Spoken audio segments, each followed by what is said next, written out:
Oh, that's why. Okay. That was why.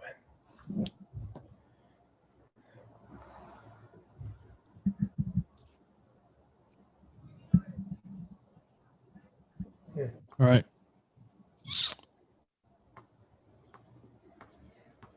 All right. All right. We're live. I'm just trying to gallery view. There we go. All right. Ready? Hit it, baby.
Hello?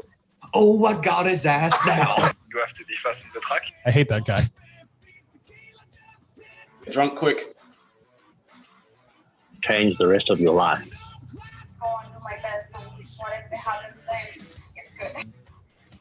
My butthole got stretched a little bit. I got a tight little butt. I'm about to light this shit up.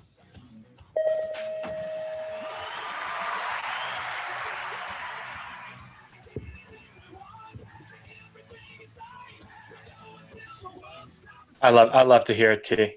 I love to hear the song. I love to hear it. Another episode of Coffee Chatter Radio. It feels great. You know what I love to see? The YouTube chat has some fucking hype already. People are going on the YouTube chat. That's what I like to see. People ready to go, stoked on this new week after Phoenix. First race of the year. Big fucking time. Lots to talk about, so I'm excited. Lots to go over from Phoenix, including Palm Dog's premier podium. What a fucking man. Cam Wood's stellar performance. Felicia and Elise. Got a lot to unpack. A lot to unpack. It's good to hear that people are popping in the chat. It kind of felt like leaving this weekend, there was a lot of chatter amongst the riders, amongst fans, people, spectators, or a lot of chatter through the pro class going on especially about the B finals. It's a big elephant in the room. We'll get to that. We're going to touch on a little bit of everything this show because, it seems like, you know what? It was the season opener, and I think it didn't disappoint. There was a lot of stuff going on this weekend. All right. Before we get going, so I realized I forgot to put the SD card back in the thing in our studio program, but it is recording. Do we have to start over? Okay. Do we have to start over? I have no idea. What's it recording on? I have no idea, T. So we may have to redo this. It's recording. I just don't know what it's recording on. Well, where is it now? What do you mean, where is it? Oh, it's in the box. Okay, well, grab it. Yeah. All right, talk amongst yourselves. Oh boy. Coffee Chatter Radio guys, number 12. Really looking forward to it. There's a lot of stuff to talk about. Like we said, with Phoenix going on in the weekend. I got to say personally, it was great to be back at the races. It's been a while for myself. And it was great to see so many other people, I think, kind of just enjoying being back at the races. With that being said, let's start the show off. Terry's back on the line here. Yep. Let's start the show off with giving a thanks to one of our sponsors, LSKD, guys. I'm wearing their stuff right now. Okay, if you guys don't remember, LSKD has been on with us for a few shows now. They're an Australian-owned and operated lifestyle brand that prides itself in producing high-quality sportswear and streetwear products to get you out there chasing the vibe.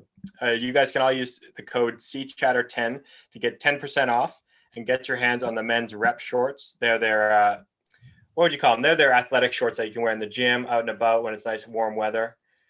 They're the most versatile shorts ever. Okay, guys. So with premium 4-way stretch recycled polyester fabric, inner leg mesh panels. They're the MVP of performance shorts. So you guys got to go get your hands on it. They've been with us for a few shows. I'm repping the whole kit right now. I'm staying warm. I'm staying cozy in the tracksuit. Yeah.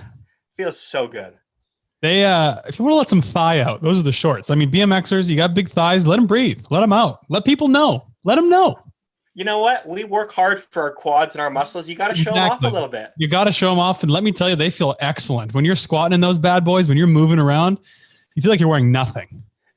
You're right. It does feel like you're wearing nothing. And like something that's a little uncomfortable at first, but once you realize you're wearing shorts still, it feels great. You're just moving freely. You can move so easily in those. Like you don't even do plyos and stuff. Like you want to be able to move properly. Those are the shorts. I mean, you can get deep in your squats. You can do plyos. They're fucking made for anything, to be honest. Sprints, they're perfect for it all. I got to say something. So the other week before I had my hands on the shorts, I was doing plyos in some other shorts, another brand, and the brand doesn't have zippers on their athletic shorts.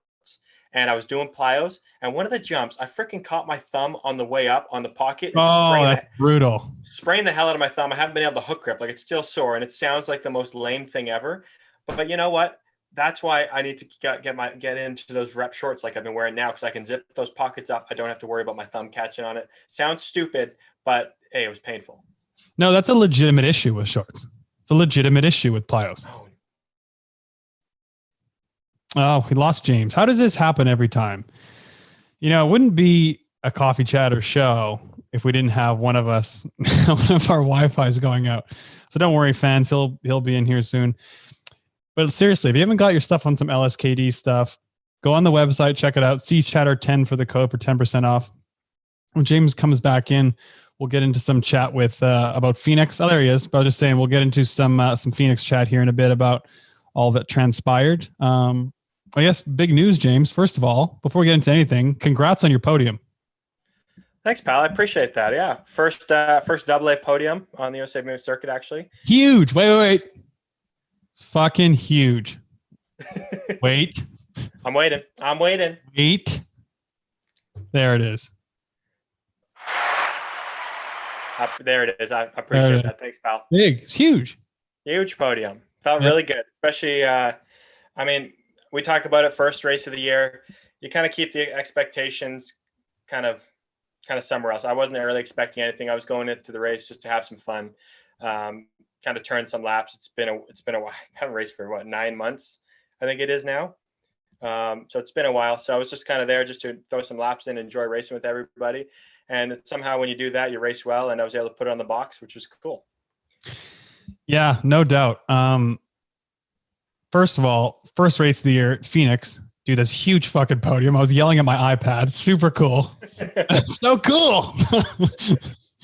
It felt sick. Yeah. Yeah, dude, what a place for it. Especially come out of the first turn, you're in third with Connor and Joris, and you're battling with Connor for second. Dude, you're coming pretty close to getting second, to be honest.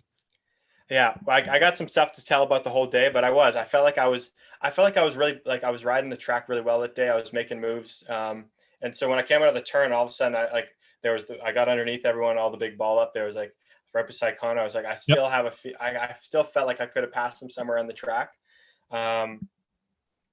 But unfortunately wasn't able to. But let me tell you, weird day. So day one there, my starts were trash. Unbelievable. I could not figure it out.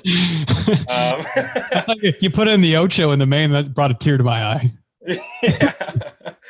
So seriously, I don't know what, like I've told you before, I've been working on adjusting my starts and whatnot. Yep. And we'll get into the rant later, but didn't get much practice the day before. Practice on race day was enough practice for sure, but I just couldn't get it dialed in. And when it came to racing, I was all over the map. First gate of the day I just popped a huge wheelie.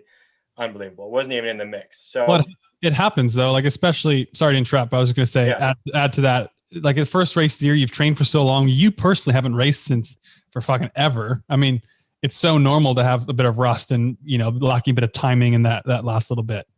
Yeah, no, for sure. And that's exactly what it felt like, to be honest. So it felt like right from the get-go, I was just racing around the track. The starts were manage what I can and then just race around the track. And it was especially tough because that Phoenix first jump, it's obviously really close to the start hill. Yep. And it lines up opposite foot for me. So I was struggling to try to find a way. I had this plan to do a pull pedal manual and I'd done it in practice. I was going to do it every race lap. Literally didn't do it once all the first day. You know what's funny about you know it's so funny. I've done the same thing. Like when it's a pedal manual first jump and you got to pedal manual it and it lines up for your wrong foot forward, you just got to throw in the pull because like what else are you going to do? Just wait. Like at least if you pull, you'll gain some speed back. Like you got to just pull pedal it. Yeah, exactly. And when it's such a close one, like that little bit of gap, it turns into a huge gap. The further the jump is away, the less of a big deal it is. But when it's that close, it's like it feels like you lose like a whole pedal stroke. Isn't it unbelievable? Like you don't pull for that thing. It feels like you're missing 3 cranks with the guy beside you. Straight out, it's insane. Like the times I didn't do it, I was just getting pulled in one pedal stroke. It's insane. Yeah. So anyway, so those weren't going well, but like I felt really good around the track right from the get-go, and right from the first lap, second lap, even in the motos, I was passing people down the rhythm section, which was a good feeling. So I knew I had something in the bag there that I could, work with. And then it came to semi time, and I had the option of 1, 2, or 8. Of course, had to throw out an 8 again. Like we talked about though in Phoenix, like 1 and 2 are crap. Like it's just honestly, even if you're one of the guys that's like going to battle for the lead and stuff, like you're not going to whole shot probably for 1 and 2. It's really tough. No, it's stupid. Like you got to be like way ahead. As soon as you get past like to the camelback, to the step up, step down camelback thing, it's so much longer. You lose ground on people. So I like your pick because if 1 and 2 are open, it's so tempting to go those. But in Phoenix, eight's the pick for sure. Yeah. So I did that. Kind of similar to the main, where I was kind of outside all the way to the first turn, and everyone was getting balled up on the inside. Like first day racing, everybody wanted it. So there's another ball up coming into the first turn. Did the same thing, got into the inside, did a little high-low, and was sitting in fourth the whole way around. What was uncomfortable at this point. So second round of the day, going into the little last 90, I kind of cut over on Cam Larson. We came together a little bit right before the finish line, thought nothing of it. Ended up blowing 2 spokes out of my wheel on the same side. This is second round, you said? Second round of the day, yeah. Okay, first of all, let's just talk about that comeback. That was a hell of a fourth. Oh, you saw that, hey? Dude, that was a hell of a fourth. Straight up. Thanks, pal. Dude, seriously, though, it was a legit fourth. Yeah, I think. I can't remember who was in it. When Nick was in, I had to pass Nick at one point, and then. It was stacked. Yeah, I think it was like you guys had 5 or 6 bangers in it. Yeah. So it was a good race. But so anyways, blew the spokes out of my wheel. My wheel was wobbly as hell. They pulled the nipples right out of the wheel. So I thought my wheel was like done and I couldn't just put new spokes in. So I was like trying to find somebody with another wheel I could bore out. Couldn't find anybody. Like it was just last second. So I was like, screw it. I'll loosen the brakes off as much as I can. I wrenched on the wheel to get it like somewhat straight down rubbing. So I had like basically no brakes the rest of the day. Jesus Christ. And it's just, like classic BMX or whatever. You just make it do. Oh my God, his ass now. And so through like the third round, the semi, like I was getting sketched out in the first turn because I couldn't like adjust my speed or anything. I was just fucking along for the ride at that point. Are you shitting me? That was interesting. Ended up, so long story short, made it through the semi. I was really happy about that. I had been cramping in the day, of course, and I threw some hot shots down, threw some Pedialyte down. Thought I was fine. I was like, oh, I'm good. Cramping's done. Here comes the main time. I'm out in 8. I'm stoked. Get up to the start hill. Well, first of all, we get up to the start hill. I'm in 8. There's kids along the side of the banner just basically waving their hands in front of the lights. Classic Phoenix. Like kids were just roaming onto the start hill, basically. That is classic. Yeah, that's classic. So I had to get one of the USA BMX guys and be like, can you get them off? Like, we can't, like, this isn't gonna work. They're super cool about that. Like, they'll always go and tell them to, they're super cool. So that was awesome of them to do that. They moved them. So get in the gate for the final. Of course, as soon as I roll in and I stand up, clip in, quad starts cramping. Oh, no. I'm like, you got to be shitting me at this time. Like, I fucking worked all day. I fucking got the cramps away. I took everything I need to take. Are you shitting me? Unfucking real. Couldn't believe it. That's also classic, like first race of the year, or that's classic. It is. So literally was in the gate, just make do with what you got. Yeah. Leg was cramping mid-call. And then you can see in the video, I come out late. Like I was late as hell on the gate. But as soon as the gate dropped, adrenaline starts pumping, cramps go away, and we started racing, and there we go. Unbelievable. You came out with a cramp. Fantastic. Fucking unreal. So to come out with a cramp and then to find the line that I did in the first turn, especially when they were balling up, and to put me into third place, that was sick. No kidding too. Like it was good to be beside, because Cam was in 7, right? I think so, yeah. And I don't Yeah. understand why anybody wouldn't want to go outside of him, because he was pulling all day. And you got to know if he's taking an outside lane, he's going to want to get to that inside. Yeah. So you probably had a lot of room and just moved across with him. Yeah. Yeah, I felt like I had acres. Like I didn't get out with him very much at all because I was late. Basically, watched him start moving over, and then I saw him going over on the bunch there. And then there was kind of a gap between Freddie, where I was on the outside, and then the other guys on the inside. They must have got pinched. So going to the turn, there was a huge window for me to just go under everyone. And then thankfully, shit happened in the first turn. Cam ate shit, and window opened up. Bingo, bango, bongo. Bingo, bango, bongo. Take it right to the bank, baby. Take it right to the bank. Yeah. Right to the bank. Yeah, that's sick. So, yeah, it was cool. What a cool day of racing. Yeah. Yeah, it was a lot of fun. Day 2 sucked, unfortunately. Didn't make it on motos. Me, Johnny, and Freddie all tied on points, so that was a bummer. It was a lot of fun racing. I was exhausted. Talk about three guys with 12 points. Right on. Yeah, right on. We're gonna get to the whole situation. I think what happened with the B final we'll and the we'll get into that. Oh yeah, we'll cover that for sure. On my end, I was just running the social. I was just all over social media on the weekend on Coffee Chatter. We brought a bunch of I was stoked because we brought a bunch of BMXers to Twitter and we were tweeting along. Me and our Coffee Chatter correspondent Justin McClintock. It was cool actually because a bunch of people came over and followed Coffee Chatter on Twitter, and then we were live tweeting it, and people were joining in. It was actually really fun. It looked amazing. Dude, it was really fun. Yeah, dude, Twitter. So cool. Twitter's the shit. Twitter. It's so sick. Dude, Twitter's badass. We're doing it. You're doing it. We need to get more BMXers on Twitter. It's so much fun at these races to be doing what you're doing and to look back on everything that has happened. Like, it's sick. Dude, like that's the only real platform you can do that. Like, you can't really live post on Instagram at a race. Like, let's live tweet, people. Let's live tweet. You can tweet in like 10 seconds, a sentence. Yeah. It's hilarious. So I turned off all my social media basically for the weekend. Yeah, I realized after the first lap, like the one thing I had on was Twitter. So I quickly opened up Twitter and like just went up to the top. And all of a sudden, literally one lap into the weekend, it was exploded with Coffee Chatter, Tori, McClintock tweets. And I was just like, I didn't go through them, but I was just laughing. I was like, I closed it. I'm done. And in my head, I was just like, I can't even imagine what's going on right now. Dude, it's so fun. Like, you just whatever comes to mind, just let it rip. Just let it go. Just throw it out there. Let people have fun with it. I know, it's fun. That way, when you're watching, like, you're not just watching by yourself. You can just tweet with us, and we'll just tweet you back and whatever. We'll just have fun and watch and just talk shit. It's a good time. Yeah, it's a great time. It really is. Yeah, it's fun. It's a good time. It's cool too. So the biggest accomplishment was Ariel made her first tweet in 5 years about the race. Like, her first tweet in 5 years and joined in. Yeah, that was pretty sick. That's huge. You get that female perspective in there too. Love it. I know. The only thing that's tough with the format is like, because there wasn't that many pros, the rounds ran really quick and then there's a long break. Like, you know what I mean? So like, we would just hammer like a bunch of tweets in 15 minutes and then just nothing for an hour. That's classic. I mean, I can't sit there for 8 hours and tweet. I mean, no. What are you going to do? Well, like, you're there to tweet about the pros of the pros. You're not going to sit there to the novices. And I know. All right. We're on. Yeah, exactly. I know. So that was like, format wise, it's like you got to be ready to go on the hour every hour when the pros come. Yeah, fair enough. Yeah, it's a good way to tune in. It's a good way to tune in when you can't be live watching. So, but the USA BMX live stream was really good. Like, the quality of it's good. The camera work was good. It was really good to watch.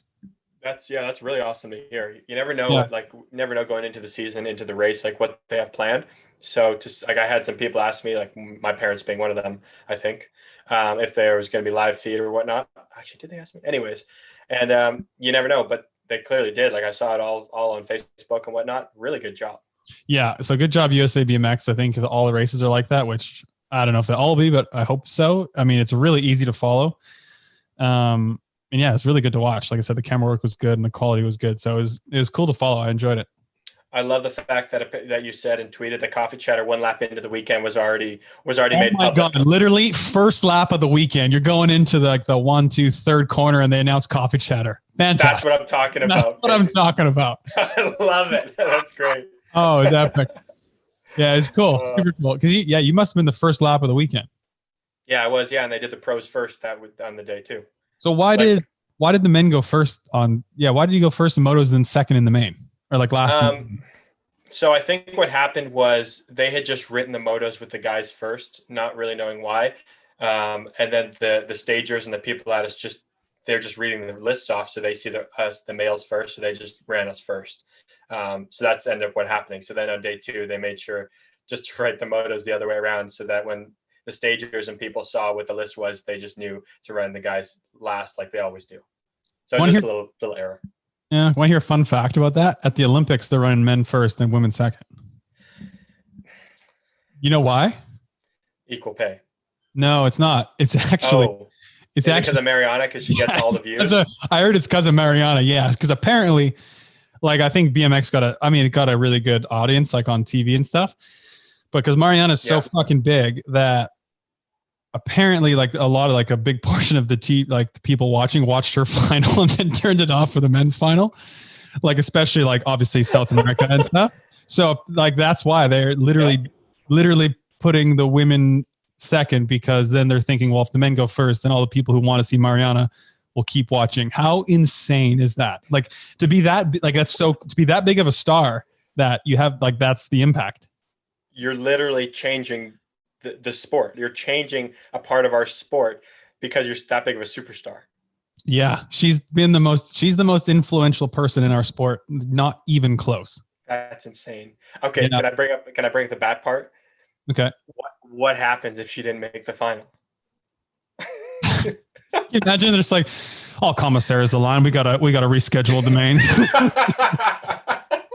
We need to switch these around, guys. We have a problem. Guys, minor blip. We really didn't see this one coming, guys.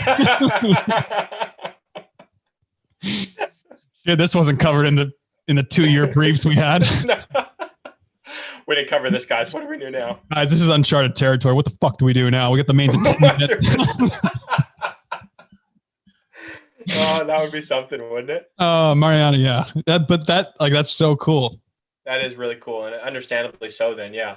So I don't know if that's a fact, but that's what I've heard from, I think, some reliable people. Yeah, for sure. I think if it is, like, I think that would be cool. I didn't like the reasoning of, like, trying to be fair to the men and women, because they did the same thing in Argentina, I think, where they switched the men and the women. I thought they did that to be fair, but what it actually did is make the women wait longer and the men do more laps in between their wait. Yeah, it was just a little bit silly. So if it's not for that reason, I feel more comfortable with that decision. Yeah. Yeah, for the people who, I mean, some people might not know what you mean by that.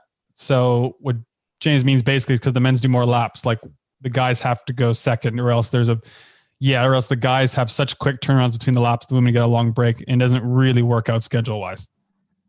Yeah. So even with the men going last, we normally have run one round and we go back to back. The break is nil. Like, it's very tight. So it's not really fair to the guys to go first, to be honest. Yeah. Basically, yeah. Yeah.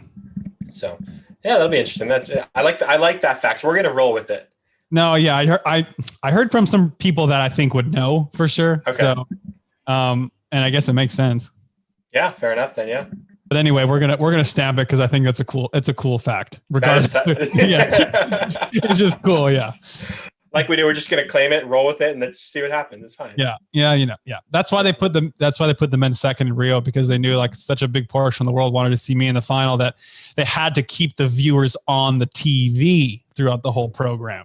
Exactly. They did. So I mean, now that I'm not going to be there, of course they can put the men forward. Doesn't matter. No one cares about us anymore. No one cares. Gone. I'm gone. So it doesn't, they might not even show the men's final on TV now. I mean, it might just be the women's final. We don't know. We don't know. You have to wait, tune in. We don't know. Like, it might. Yeah. So we'll have to wait and see. But yeah, it might not be on TV. So classic. So I saw you actually write this in one of your tweets, and I had actually told it to Lauren, like, before I even saw your tweet.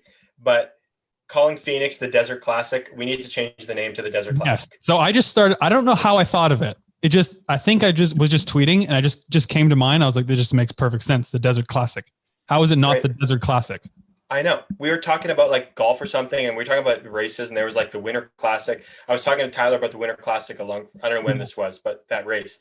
And then we were sitting in the truck in the bitch and pit area. We'll talk about that too. We'll talk about that anyways. but it is like I was like, is there any other race in like this big in Arizona? I don't think there is. This is the classic. This is the Desert Classic. Yeah, this is the Desert Classic. I mean, you're right in the middle of the desert. It's a classic race. The Desert Classic just, I mean, like when I tweeted it, it just rolled off my phone, rolled off the tongue. It's just perfect. But I think USA BMX needs to start calling it the Desert Classic, and it sounds very enticing. It sounds better than the Winter Nationals, to be honest. I agree too. Everyone loves the Classic. Yeah, we love the Winter Classic in hockey. Like everybody loves the Classic. So I just rolled with it. I love the fact that you posted your photo today and said Desert Classic, or you tagged the location or something. Yeah. Because it's been on my mind the whole time, and when you started tweeting, I was like, "We're on board with it. We're just going with it. It's the Desert Classic." No, it's cool. It's cool. Yeah. We gotta realize when you were talking about your weekend, we had a call, so I didn't answer because I didn't want to interrupt James's weekend. So phone lines are open now, and someone just asked about what number to call in. I pinned it at the top of the chat. I pinned it at the top of the chat or in the comments. 778-866-7674, 778-866-7674, and call on FaceTime audio only, please. Thanks. I was just checking out the chat now. Popping off. Love to see it. The most people watching our live shows ever. I love it. Oh, Justin McClintock, our correspondent's in the chat. Hell yeah. Yeah. What a time to be alive. Yeah. I know. Oh, caller one. All right, caller number one, you're live on air. Okay, what's happening now? Hang tight, caller one. I will. While you're figuring that out, I don't know why. While you're figuring that out, I was going to. Can you hear? Caller one, can you hear us? I can hear you. Can you hear me? I think it's coming out of the speaker again. Yeah, we can hear you. Okay, cool. What's up, Tori? What's up, James? How you guys doing? Good. Thanks. How you doing, man? What's your name? Who's calling? Jonathan, Jono. I've messaged you guys a couple times on either Twitter, Instagram. Oh yeah, dude. How's it going? The Desert Classic. That's the race they did over the summer at Black Mountain. Oh, was it called the Desert Classic this past year? Yeah. Oh, I didn't. Calling it like the Heat Stroke National or something like that because it was like 110 degrees. Wow, now I feel stupid. I didn't even realize that. Maybe that's what I thought of it. We thought this was so unique the whole time. I was like, oh my God, I just changed the name of the national. It's a good name. I like it more than the Winners. Yeah. I'm a little disappointed I didn't come up with it, but yeah, definitely is a cool name. There's a lot of fast pros out of Arizona, huh? Like half the field was from Arizona. Yeah, dude. I mean, yeah. Cam Wood's fast. Riley House is fast. Lexus Colby's from Arizona too, right? She's local, right? Yeah, Mm-hmm. Delaney Vaughn, Ashley Verhagen. Yeah. Corey Reed. Yeah, I think when you obviously the warmer climates in the U.S. are always going to be faster too. I think like California, Nevada, Arizona, because they can ride all year round, and especially when you're younger, like it's a huge advantage over the other states or countries that can't ride in the winter. I think that's a big factor in development too. Yeah, absolutely. Yeah. I'm fortunate to ride here, and we got a few cool tracks. So, and it's nice to be able to ride with fellows. So, if more pros want to move here, that'd be cool. More fast to be able to ride with. Yeah, I actually when I was a bit younger and first racing pro, the first few years I went and stayed in Phoenix in the winter. I really loved training there. Actually, good tracks and good crew to ride with. Did you ever get to ride AZ Pro Track? Yep. I did when I was younger. Yeah, that's a good spot. That's my local track. I help out there. Yeah, cool. It's a good spot. I think I rode there a few years ago now. The last time, maybe a bit longer than that. But yeah, it's a really good track. Yeah, it's super cool. It'd be nice to see more of you guys come out. So. Yeah, I know. It'd be a cool track for a race. Me, Joris, and Romain were actually trying to do a little training camp out there at one point, like trying to change it up, but just never made it happen. Private session. What'd you say? Sorry. James wants to come out and session get it's AZ Pro Track. If he wants to session that, I'll shoot him a little message, and then you can come out and we got the big hills, some big jumps. Here's the problem. James can't talk to you right now because for some reason, that's why. Okay, yeah. I'm feeling I have to stay telephone. I don't know why it was working when we tested it and it's not now. It's not a big deal. He's interested. He's down. Okay, cool. Thanks for calling in, dude. Hey, congrats on the third, man. Yeah, he says, you can hear him. Yeah, I can hear him. So He, thank you. he says thank you. Okay, bye guys. Cheers, man. Cheers. Dude, I don't know why can this be the rant? I don't understand why this not fucking working. Like why? I don't understand why that's not working. I don't know. I'd say try plugging it again. Does it have to be? So does it have to be in this jack? Audio to audio. Yeah. So it can't just be in the audio jack? It is the audio jack. Yeah, it's audio to audio. Yeah, that was another podcast playing on that. I don't understand why it is audio to audio, and for some reason I don't know. Where is the cord plugged into? The top of the Rodecaster Pro. Okay, the phone logo, right? Yeah, the phone logo. Yeah. Okay, just making sure.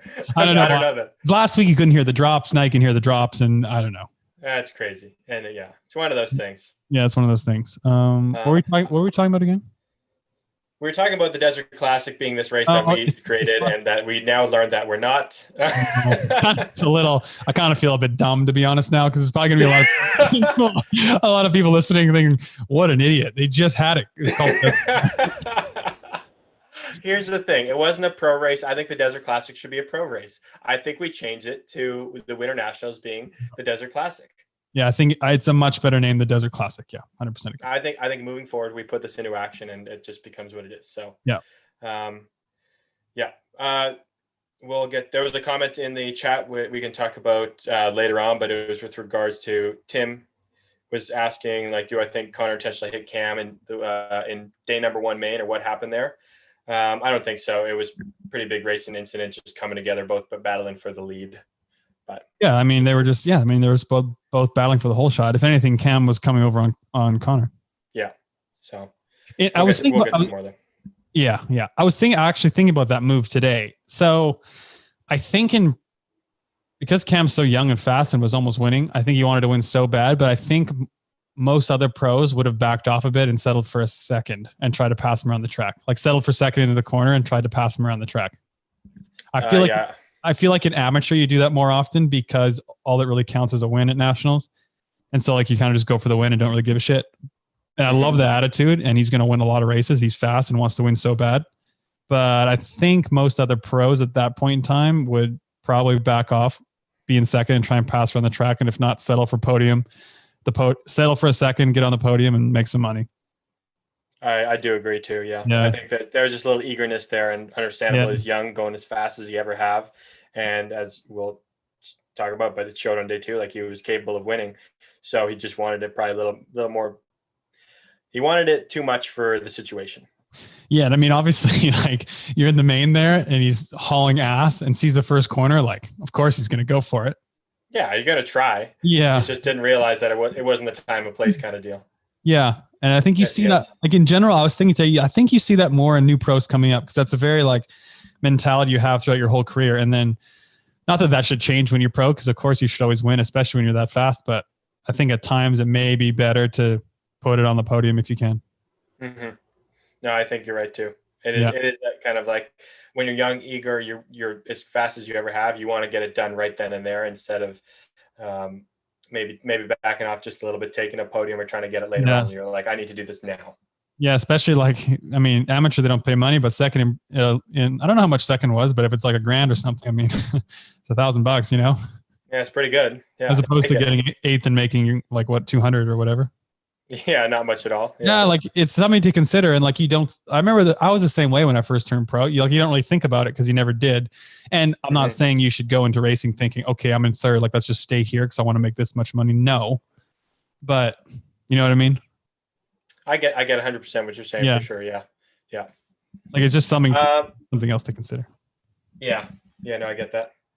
Do you want me to throw in the LSKD rant now before we get into the thick of Phoenix? Yes, the LSKD rant, besides the phone issue we have. But besides all the technological issues we're having right now, we're going to throw in the LSKD rant. So we had this issue. So Thursday night, there was the open practices, that happens before most of the nationals these days. Yeah. I love the stories to start with. So we went to a local gate practice. They're just fucking the best. All right, let's hear it. Let's hear it. Yeah. So everywhere that we could personally, myself, Lauren, Joris, Romain, I don't know who else, could find online, said the practice was at 6:30. It didn't say any times or any groups or anything. But so we just saw 6:30, figured it was just going to be an open practice, 6:30, show up, whatever, pay your money and go. Me and Lauren, luckily we got there very early. We got there like 5:45, maybe even earlier. So we just go check out the track. Gotta say, the track, incredible shape. I just want to put that out there right now. So smooth. Yeah. Unbelievable how good the track was prepped. It always is. Yeah. Anyway, so we stopped checking out the track. We go back to the truck. We're sitting on the tailgate. It's like 6 o'clock at this point. Bikes are still like in the truck. Bags are in the truck. We're just sitting there waiting. We got half an hour to practice. And all of a sudden they come on the loudspeaker and they're like, okay, pro practice 6 to 6:30. Here we go. Literally no one is there. They call the practice out. Me and Lauren look at each other like, are you shitting me? You're not even dressed or anything? Like not even dressed. We have half an hour. And I'm telling you, so Justin Wall is from USAMX in the chat saying it was crazy, like 600 plus riders. It was no way. Like riders coming. So we had half an hour to get our practice in. So we fucking start ripping our gear on. I got my gear on in like five minutes. It's now 6:10 at this point. I get up to the start hill. The only person that's up there practicing is Brooke. So she was the only other person at the track. Just time trialing. I love it. Just time trialing. And it's supposed to be pro practice. So we start cutting laps in. I got 20 minutes at this point. First 10 minutes, you're just trying to get I'm just trying to get warmed up at that point. yeah, trying to blow a hamstring. Blowing through. At this point now we have 10 minutes left. Kids are encroaching up the back of the hill. There are more pros now like that are just panicking as well. We are just banging out gates. I'm talking, I would do a gate, rip the first turn, come back up the first straightaway, hop back in the gate. And I got like probably 4 or 5 gates in like 10 minutes. It was insane, but they never told us about this. So we basically get like That's 15 rattling. minutes of practice. That's rattling. No other pros knew. Joris and Romain show up with 5 minutes to go. They had no idea. And then all of a sudden, as soon as that's done, there was like 300 little kids that were coming on the track, and like pros are still trying to get their laps in. It was a tough situation. That's rattling. Yeah. I mean, you want to have a practice just for the pros because there's enough of the pros to make a practice. Plus they're going so much faster. Like it's kind of dangerous to have fast ass pros with everyone. It did get dangerous because a lot of pros stuck around after the pro practice to try to at least ride the track in between the laps of the little kids. Yeah. But we would wait as long as we could. And as soon as we did a straightaway effort, like I saw people like almost take some like little kid's head off into the triple into the second turn. Like it just becomes very dangerous at that point. And there's a reason why they don't let us ride with them. But at that point, so. Yeah, and it's like if you I think you froze. No, I'm back. It did, but I'm back. Like if you give the pros a certain time block, the pros will come and ride, and you can just give the pros the track. Like you don't have to try and govern the track or set certain rules or whatever. Like you can just let the pros do it, and the pros will police themselves. And pros know where to stop on the track. They know what not to do. They know where to go. Like it's not an issue. But it's important to give the pros time to ride. And if you just give them a time, they'll show up and be ready to go. It doesn't matter what time of the day it is, like they'll just show up. So yeah, I mean, that's for sure rattling, especially the day before race. And like everyone drives there from, I mean, a lot of people are in Southern California, so everyone will drive there on Thursday purposefully to be able to ride in the evening as well. Like, I mean, we've always done that.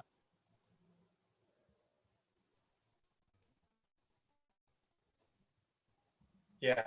No, exactly. That's the whole reason why we just some frustration in the other pros too, because I mean they didn't get much practice themselves. Joris and Romain got 1 gate in. They waited in the line to get 1 gate. It took them like half an hour to get a gate. It was insane. Like I'm telling you, there was like Justin said, like 600 plus riders like at the track. It was nuts how many people were there for this open practice. You know, it's funny, like when you don't warm up for the track and you go to do gates right away, you stand back and you just feel your hamstrings like stretching. You know what I mean? You just feel that like, you feel like unwinding. It's just like it's just the worst feeling. Like you feel so like fucking cold and tight and like it just sucks. Everything's so tough to do. You're trying to like do a manual and you're like, my back's tight right now. Like this isn't working. Like my lungs were just burning because I hadn't done anything. I just rushed up to do laps. That's the thing. Like you do one straightaway, your heart rate just goes through the roof because you just go from sitting on the truck to just like trying to do a rhythm section to warm up. And then you go to the gate and you want to do gates and your heart rate's just flying. And it's just like, it's a fucking shit show. It's a complete shit show. It's brutal. Yeah, so I know. Yeah, that's my LSKD rant for the night.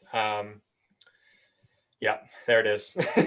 Yeah, but I mean, all worked out. You're on the box the next day, you know that. Yeah. No complaints anymore. We're done. No complaints anymore. No complaints anymore. Yeah. I would say before we get into, we can do the true and false next. Before we get into true and false, just want to say thanks for all the support on last week about me releasing my coaching website and business. Got some cool support. Already coaching some new riders and had some tracks reach out about scheduling some riding camps and stuff, and had more people join private Facebook community, and we're connecting on there. So yeah, it was pretty cool last week for me. Been busy with it, and I'm loving it. Honestly, I'm loving waking up every day and working on coaching riders. So it's been really cool for me as well. That's awesome. Me and Laz were jealous that we weren't in your community when you were putting out your tips for the weekend. We saw you do the teaser on Instagram. We're like, damn, we're not part of the community. We're not seeing this, and that's why people need to be a part of that Facebook group of yours. Yeah. So if you're interested, just go on my website under the community page, and you can click to join the Facebook community. And I'm sharing training tips and ideas just in that community. So it's a good place to connect. I'm sure a lot of people would have found that handy, especially in the first race of the year. Yeah, I think so. And like we said, there's so many unknowns going to the first race of the year. It's nice to go in with a plan and, some knowledge, Yeah, for sure. I didn't realize we had a true and false segment. That's why I called the LSKD rant and not LSKD true or false. So I'm going to be winging this one. You just fly by the seat of your balls right now, pal. You betcha I am. I'm already trying to think of one. All right, I got 5, so you got to come up with 5 on the spot. I got 4, so I'll go in between. Okay, perfect. I'll go first. Okay. All right. Rip. True or false? Nick Long spent the night in a South American jail for kicking over a row of bicycles outside a bar. That's false. That's gotta be false. It's false. Yeah, he spent the night in New Zealand jail for walking over 2 parked cars and running. Oh, that's good. I love that. Are you kidding me? Oh, pass now. You notice innocent fun. Innocent fun. Kids don't try this. Kids don't try this. My first one. I only got 1 flat tire on the weekend.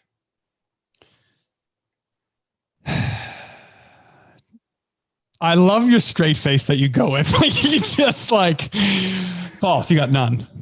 I got 1. Oh, you got 1. But Damn, I hate that guy. I only got 1. I don't know why I got it though. I mean, there's thorns everywhere. That's why you got it. Did Jason? No, I don't know if it was because my wheel got tacoed or something in that situation. That doesn't count.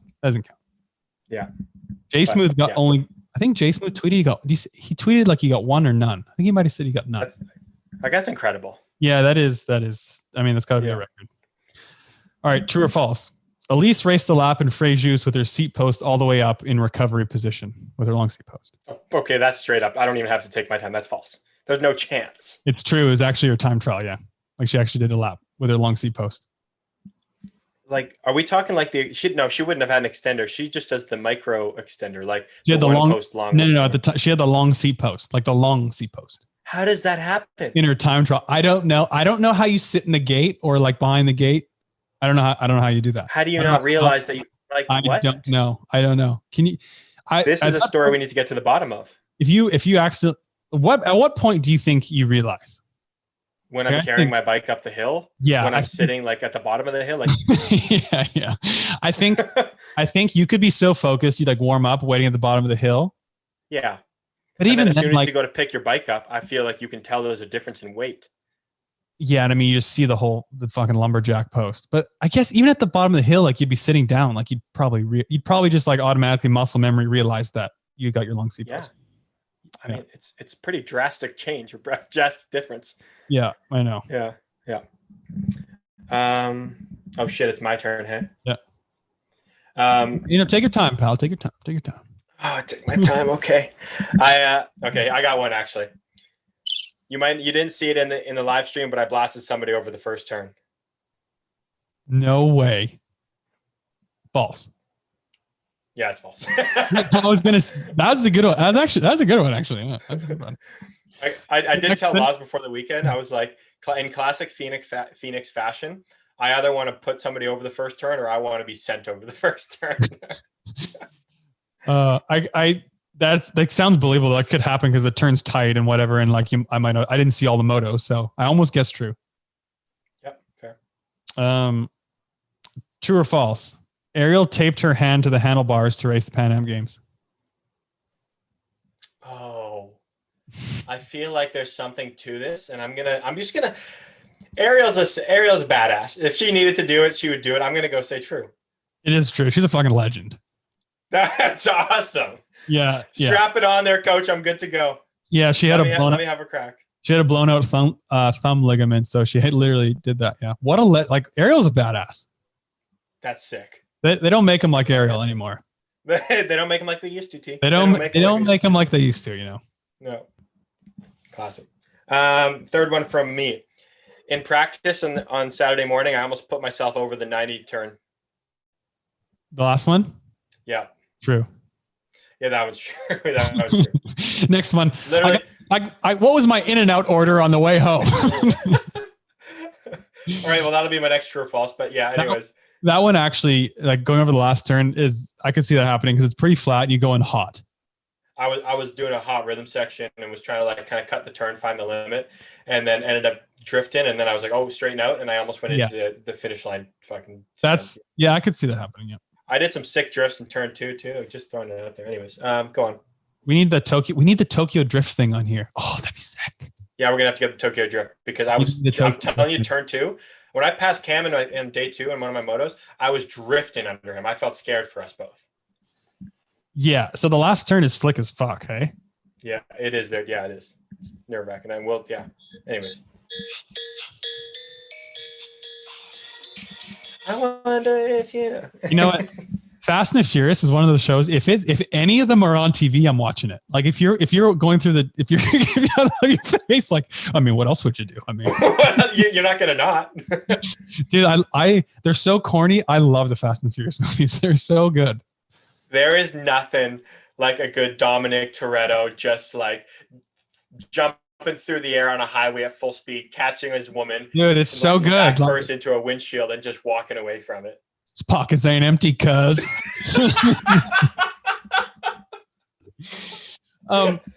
Speaking of movies you watch if they're on. We hungry. we like I said, we hungry. Dude, like they're just so classic. How can you not watch those things? I think we've quoted that so many times. We hungry. We hungry. We hungry. Oh my god, I fucking love that movie. Like speaking of other movies you watch, like if Harry Potter's on, that's one other thing I'll watch. I'll always watch Harry Potter. I'm huge Harry Potter guy. Absolutely huge. Dude, so me and Savannah watched the last 2 the other day, like the Deathly Hallows, whatever. Dude, the second one, like the very last one is so, I almost forgot how fucking dark it is. Like it is heavy. That movie's heavy. Dude, if you watch it and you're like, when you're invested and you're like a fan like we are, you get invested into the characters and it's like, it's serious business. Dude, it's so heavy. Like people are dying. The whole movie is just dark and misery. Like it's insane. People are crying. People are dying. It's holy shit. It's dark. I mean, it's great, but it's pretty gnarly ending. The part 1, even though like I don't like how it ends, part 1, it's my favorite part. Or Deathly Hallows part 1 is my favorite of all of them. Yeah. Did you read the books? No, I never did. I should. Yeah, I'm not a big reader. Dude, honestly, I've never been a huge like reader myself, but I read each of them honestly probably 5 times. They're so good. Like I recommend even after watching the movies, read them. I bet you'd really enjoy them. I've heard they're a little bit different than the movies as well. Yeah, there's way more detail and stuff. The books are a lot better than the movies. Okay. Yeah, maybe I will. Yeah, they're honestly really good. All right, back to true and false. Riley House peed his pants in the gate at a local race when he was 6. The only way, you either completely made this up or you had to ask him. And for some reason, I want to say you asked him. You did some research tonight. I'm going to say it's true. It's actually false. You're right. I asked him, but it's actually false. He said false. Riley House. Okay. It says false. Riley House actually shit his pants second pedal of the gate at a local race when he was 6X. No way. That's hilarious. What a story. I know. All right. 1 sec. Whoever's calling, 1 sec. We got one more true and false, and we'll answer your call. Call back in 5 minutes. 5 minutes. All right. Last one from me. After the race in Phoenix, I took down 6 in-and-out patties. You had 3 double-doubles? Are you shitting me? I had 6 patties. That's 3 double-doubles. No way you had 3 double doubles. No chance. You tell me you had 3 double doubles, probably 2 fries and a milkshake. I crushed 2 double doubles with the bun and 2 singles with lettuce wrapped. Are you fucking? Are you shitting me? Unbelievable. I'm straight up serious. I fucking hammered it. 2 double doubles. You had 2 double doubles. You had 2 single protein styles or regular? Protein style, so lettuce wrap. And then you had how many fries? I didn't have the fries or the shake. Okay. I went all. Me and Laz are on the gain train right now. I went all beef, and yeah. I need fries with the burgers. I need fries with them, and Fair. I think the In-N-Out fries are so fucking good. Yeah, I don't. That's a problem. But I can get it. If you do, then yeah, you gotta have them. But I don't. You don't think they're like amazing? I'm not a big fan. I like. Well, first of all, I do love sweet potato fries better, yam fries. But no, I don't even find them for a fry. I don't find them that much that appealing to me. Okay. Fair enough. So. All right. That was our We'll do LSKD true and false. That was LSKD true and false. That was the Mariana Pahom true and false segment. I love it. Single-handedly changed the broadcast rights. Unbelievable. Single-handedly changed the Olympic broadcasting format. God, she's my hero. She's incredible. Honestly, incredible one. Let's do our Sylvan social media check-in before we got much more Phoenix to go in, but let's do the Sylvan social media check-in. Okay. I hate that guy. There it is. So, Jason Carnes posted. Here, I'll pull it up. He posted. This is honestly pretty funny. He posted that I guess in the mid 2000s, pros had airline ticket or pros had like these NBL vouchers, and yeah, these vouchers for flights. I guess with what airline did he say? He said no, it's like Northwest Airline. Yeah, Northwest Airlines. I guess it was an airline back then. I'd never really heard of it. Mm-hmm. Apparently, so NBL had these, and it's USA Cycling members check your bike for free, and they had like a non-transferable confirmation code. Looked super legit, and apparently Coach G created these, Greg Romero, and gave them to the I guess they gave them to the ride. He gave them to the riders, and so they would get free bikes on the airline.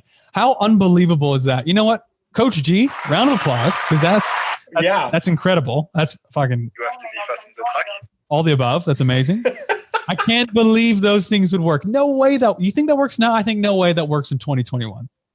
I think no way these days. No way, because these days you'd have to scan it. They'd be like, "Oh, it can't. Something has to scan." They'd have to put something in a computer. Yeah, they wouldn't let that fly. But I could see like. Days. Here's the thing with those with like scams and that kind of stuff. If you roll up confident and just nonchalant and just like, "Yep, this is my free pass," like most people won't question it. And granted, with like airports and stuff, they're pretty obviously really secure and whatever. But generally speaking, if you just act like you own the place and just do that, a lot of times they won't question you. No, they won't. You got to act like you own the place. Wherever you do, act confident, act like you own the place, run it. No one's going to say anything to you. They're going to be more worried about themselves. I'm so bad at that stuff. I hate it. Like I hate it. I hate doing that. I'm hit or miss. I'm hit or miss with it, but you know what? When you do it, you feel like the fucking man. I know. I just feel so uncomfortable doing that kind of thing. I feel like a criminal. That's exactly how you feel. I know. Like people, they're like, I'm doing something wrong right now. Like this is me. I'm doing something wrong. Yeah, I know. But that is so smart because like we could go on another rant about this. It's so dumb that the fact that you have to pay for bikes on the airlines when you're putting it into the same size luggage bag that another equipment or clothing costs. It's free. So it's bullshit. I know it is bullshit, especially when they don't like if it weighs the same as other stuff. Why does it matter what's in? Why does it matter what's inside? It's the most ridiculous thing. I think like Air Canada changed it, and I think some are. But yeah, remember we got dinged on Lufthansa on the way to Baku. We had to pay $750 for our bikes. That was the biggest joke and biggest ripoff I've ever been a part of. Like I've never been so frustrated in my life. They should go to jail for absolute fucking grand larceny because that was like a speechless moment. I was absolutely speechless. So first off, because we had like a sporting equipment, it cost more. Then we didn't pre-check that we had sporting equipment. That costed more. And then the fact that it was a bike, that costed more. And yeah, it was like $750. It was unbelievable. I know. They just like they want us to check, and it's like when, like what? What? What are you talking about? Like, we put 2 pieces of luggage. I'm coming with 2 pieces of luggage. And the best part was a lot of us, like even we're Star Alliance Golds, we're Golden Air Canada, and Lufthansa is Lift Terrible, excuse me, is a Star Alliance is a Star Alliance member, and it was fucking ridiculous. You get treated like crap. And then on the way home, this is the biggest joke, another joke of the whole trip too. The way home, 3 people in line get charged different amounts for the same exact style bag. I think on the way home I might have gotten it for free. I think you did, and then I went and got like $200, and then like Drew went and got it for like free or like more than me or something ridiculous.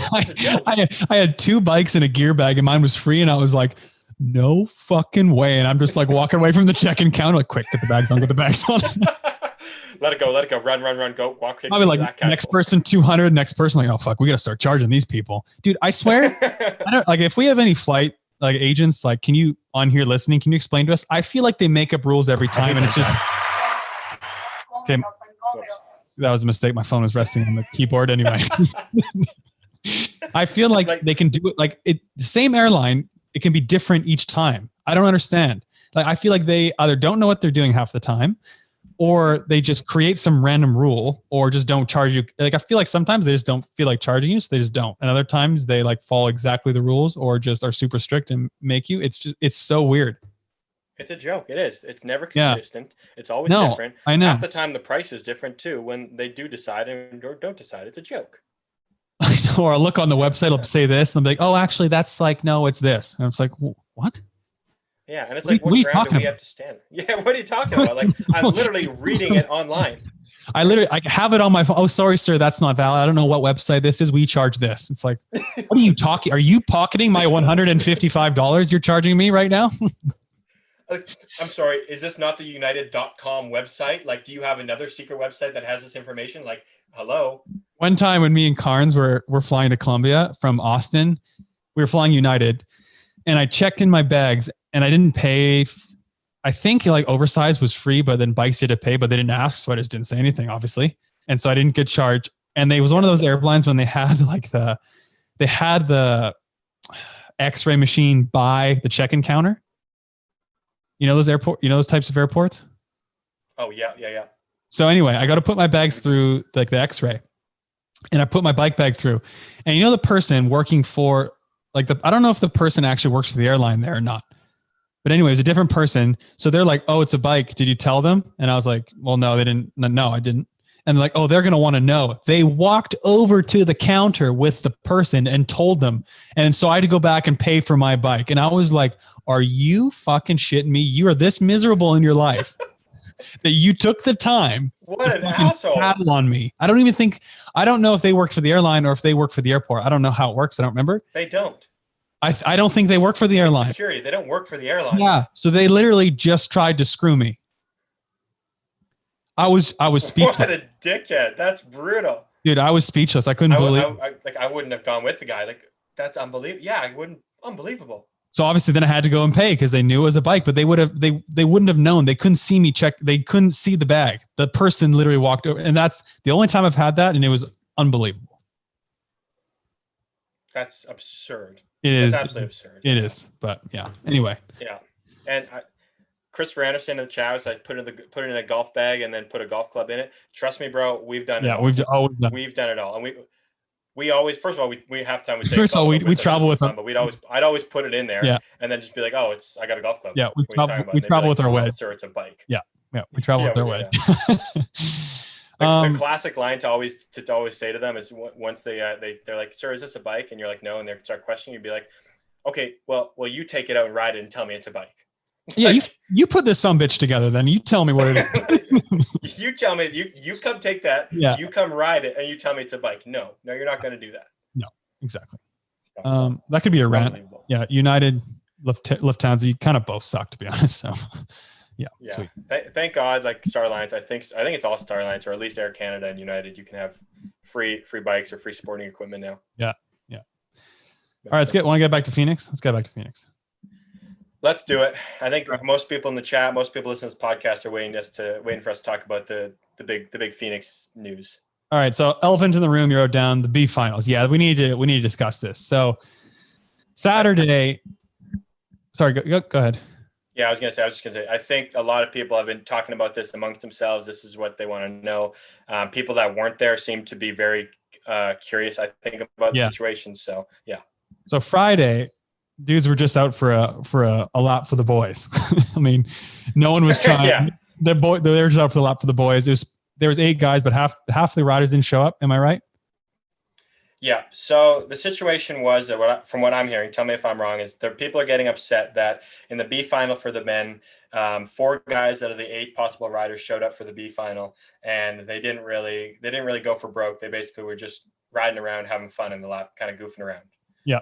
It sounds like people are upset about that. They think it's a little bit of a joke, and they're questioning why there's even a B final if, first of all, if 4 guys are going to show up and if they're not going to ride hard, kind of deal. Yeah. Is that what you're hearing too? Yeah. And so did they pay out? How many did they pay out on Friday? How many guys? So the way the system works, when there was 8-man semis, when you have and then you have an 8-man B final, they pay out the top 4 riders in the B final. I think it's incremental difference of the 4 riders, but from what I remember, they pay out the 4 riders. So why wouldn't what the issue? Sorry, I was yeah. Go ahead, finish. So what the issue was, though, and what they didn't take into account, and what people don't see and didn't realize is, okay, the 4 riders that weren't there, Romain Mailloux wasn't there. He ate shit in the second round, was super sore, ankle was busted up, ribs were hurting. He struggled to get in the semi, but he did, and he raced it, didn't make it out. He's hurt. Yeah. The 3 guys in the other semi ate shit in the semi. Corbin, Nick, Anthony Ricardo. Yep. They all ate shit. They have another day of racing on day 2. They're probably sore. By the sounds of it, Nick's back was sore. Ricardo basically hip checked a lip. Corbin, I'm sure, was sore, and I mean, he's Corbin Straw.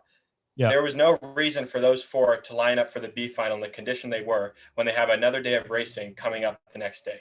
Yeah, and that's fair. I mean, to be honest, those dudes crashed hard. They really did. Ricardo fucking ate shit into the last jump pretty hard. So I understand that, especially if a second day of racing, you're banged up. Like, I understand not racing it. So why, even though the difference in pay is probably incremental, I don't have it in front of me, so I can't remember. But why wouldn't the 4 dudes in the B final in the first day try and win it? My assumption would be, why are you wasting your legs when the track's exhausting and you have a day ahead of you? When the money is not that big of a payout, like why risk it? Why waste the energy? Like, the guys that are in the semi, most of the time are expecting to be in the final. Yeah, I think you can say that. So somebody like Riley House, like Jay Smooth, they're expecting to be in the final, and they didn't make it day 1. They're expecting to be on day 2. So why waste the energy for a small paycheck? And I think you just hit the nail on the head with the problem with B finals that we've run into on race 1. These guys don't give a shit. They don't want to do a B final. They just want to leave. Unfortunately, yeah. I would like to say that on day 2, I would hope it's a different story for a lot of riders, but most people aren't going to care. And I think there's a difference in people that are going to care, and the difference of level of rider. A Corbin Chirac, I don't think he's going to give a shit no matter what day it is if he's in a B final. I don't think he's going to care about that $200. I'm sorry. I mean, but one lap though, $200 is $200. I mean, it's better than 0. No, you're right. And I have no ground to stand on saying that he wouldn't, other than like the day 1. But I just have that feeling like there's different caliber. Someone like myself, I'm going to race for $200. Like, if I'm already there and I can expose my sponsors a little bit more and race for $200, I'm 100%. Personally. 100%. Yeah. I would be the same way. Like, if I was in the B final, I'm not going to mail it in. I would go balls out. That's my personality. And for 1, just for pride. For 2, for money. 3, for your sponsor. Yeah. Although not everyone feels the same way. And I understand. First of all, if you crash, like I said, I understand that. But I also understand, like, you may not care about the money, or you just don't want to do it in general. And I think we had this debate earlier in the year when we were talking about B finals in like the spring after Nick did it in France. I think that's when we first talked about it last spring. Mm-hmm. And so I understand. And I think the second day was completely different. I think they're only paying out first, and the guys were actually racing for it. So, we'll get to the racing, but I don't like how the situation worked out for day 2 with 6-man semis, and then having a B final. We had 19 riders, and that was the limit to go down to a 6-man semi versus an 8-man semi. which sucked for me personally. But that means in the B final, when you have a 6-man semi, there's only going to be 4 people in that B final. So the good thing though is the 4 people actually went for it because they're only paying up first, and there's a legit main, which I thought was cool. Like Jay Smooth pinned it. Yeah, so I think the only other person was Romain again that didn't race it, and once again, like he had eaten shit, his ribs were sore. I know that for a fact. Eat shit again. He wasn't in Sunday? good shape. No, he didn't. Not again on Sunday, Okay. but he was basically just trooping through day 2 racing, like he was hurting. Yeah, I think those circumstances. So yeah, I understand. Yeah. And then so on that day 2, you saw the guys go for broke because first of all, Answer BMX, get yours today, baby. AnswerBMX.com, get yours today. Yeah. They put out a $100 hole shot award for the B final, which is awesome. So those guys in the B final were going for a hole shot award, and then they also had $200 up for grabs. So Jay Smooth, who won the B final, won $300 racing that B final. And let me just say, Jay Smooth won the B final, and he had a great gate. Winning starts with a great gate. Pro Gate Europe, get yours today. Jay Smooth won the B final with a great start. I mean, like I said, Pro Gate, winning starts with a great gate. You can tell he's been doing gates on a Pro Gate Europe. Like you can tell he has a great gate, and only people that have a gate that great do work on a Pro Gate Europe. Okay, people, if you want to work on gate starts, now's the time. Get yourself a Pro Gate Europe for your track, individual Pro Gate for your home setup, and get to work. Get to work, baby. Get to work. We got a big season ahead. You guys know that all the big major races, they have a Pro Gate Europe. Well, guess what? You guys can buy yourself a Pro Gate. You might as well buy yourself the gate that's going to be used at these international events. Yeah. So Pro Gate Europe, get yours today. Back to Jay Smooth. Interesting. Great job, Jay Smooth. Way to pin it. I loved it. Yeah. I hope. But I Okay, I was going to say, dude, I hope, here's the thing. If no one cares about the B final, they're just not going to do it anymore, which I think the B final is a good thing. I do too. And I've already heard talk about them wanting to cancel it. Unfortunately, we got to call the riders. We got to call if they can weigh in on the B final. We'll ask them. Yeah. All right. Caller number 2, you're live on Coffee Chatter. Hey, how's it going? This is Dustin. All right, Dustin, before we get going, what do you think of the B finals? B final? As far as what? Like, what do you think of it? Do you think it's a joke? Do you think they should have it? What do you think about the guys not necessarily wanting to race it? What do you think? I like it. I think, obviously there's money up for grabs, and the point that you guys bring up, you're getting your sponsors out there and you're making a couple bucks. Why not? But I also agree with the fact that, the guys who ate shit on Friday, I don't know if I'd be, all for doing it after that. So yeah, I don't know. It's tough, huh? But yeah, if you get if you come out unscathed, might as well line up again and see if you can get a couple bucks. Yeah, because if I'm a sponsor, if I'm John at Answer and my dude's in the B final, I want him pinning it. Oh yeah. Yeah. You want him on that number 1 spot too. 100%. I mean, kids still watch the B final. They still see a dude killing it out front. Yeah, they're still pros. They're still racing. All the kids are still watching. Yep. Like it is what it is. Yep, I agree. Yeah. Like I don't blame people for being upset about losing, because I think I think you should be upset about losing, but I think you should also, realize, all the kids are watching you, they're looking up to you, so go out there and put a show on. Yeah, I completely agree. So, So, hey, can we get a code for Pro Gate Europe? I mean, get a couple bucks off it. Good idea. Actually, I'll reach out to them and see if we can get a code for you guys. All right, so I have 2 things I called in for. Yep. Terry, what are you drinking? Kombucha. Yeah, I know. I realized people probably think I'm drinking a beer. It's actually kombucha. Yeah. Yeah, a couple people in the chat were thinking maybe it was a Coors original. They were probably hoping it was a BRT. I know. It is what it is. Yeah. I was hoping, but I didn't think it was a beer. Actually drinking that light. Attaboy. Canadian, little Canadian flavor. Attaboy. Have a beer and enjoy the show. That's what we want, baby. I'm in America, but I'm in Wisconsin, so we're pretty close. Yeah, it's basically the same. Same shit. Yeah, basically. There you go. So, and for old Palm Dog over there, the black and black kit, you need to do that. That needs to be your race kit. Like, I don't know if you're running it on practice night, but the black on black was money. That like you're not going to be able to hear me right now. I don't think. Yeah. But He's talking. One sec. He's talking right now, but you can't hear him. But you can listen to it after you post the show. Okay. Honestly, I love that kit. It looks so good. Everything. So. Yeah, the kit looks dope, James. Yeah, you got that one's black on dope. black. Yeah. You can't go wrong with like black on black looks so sick.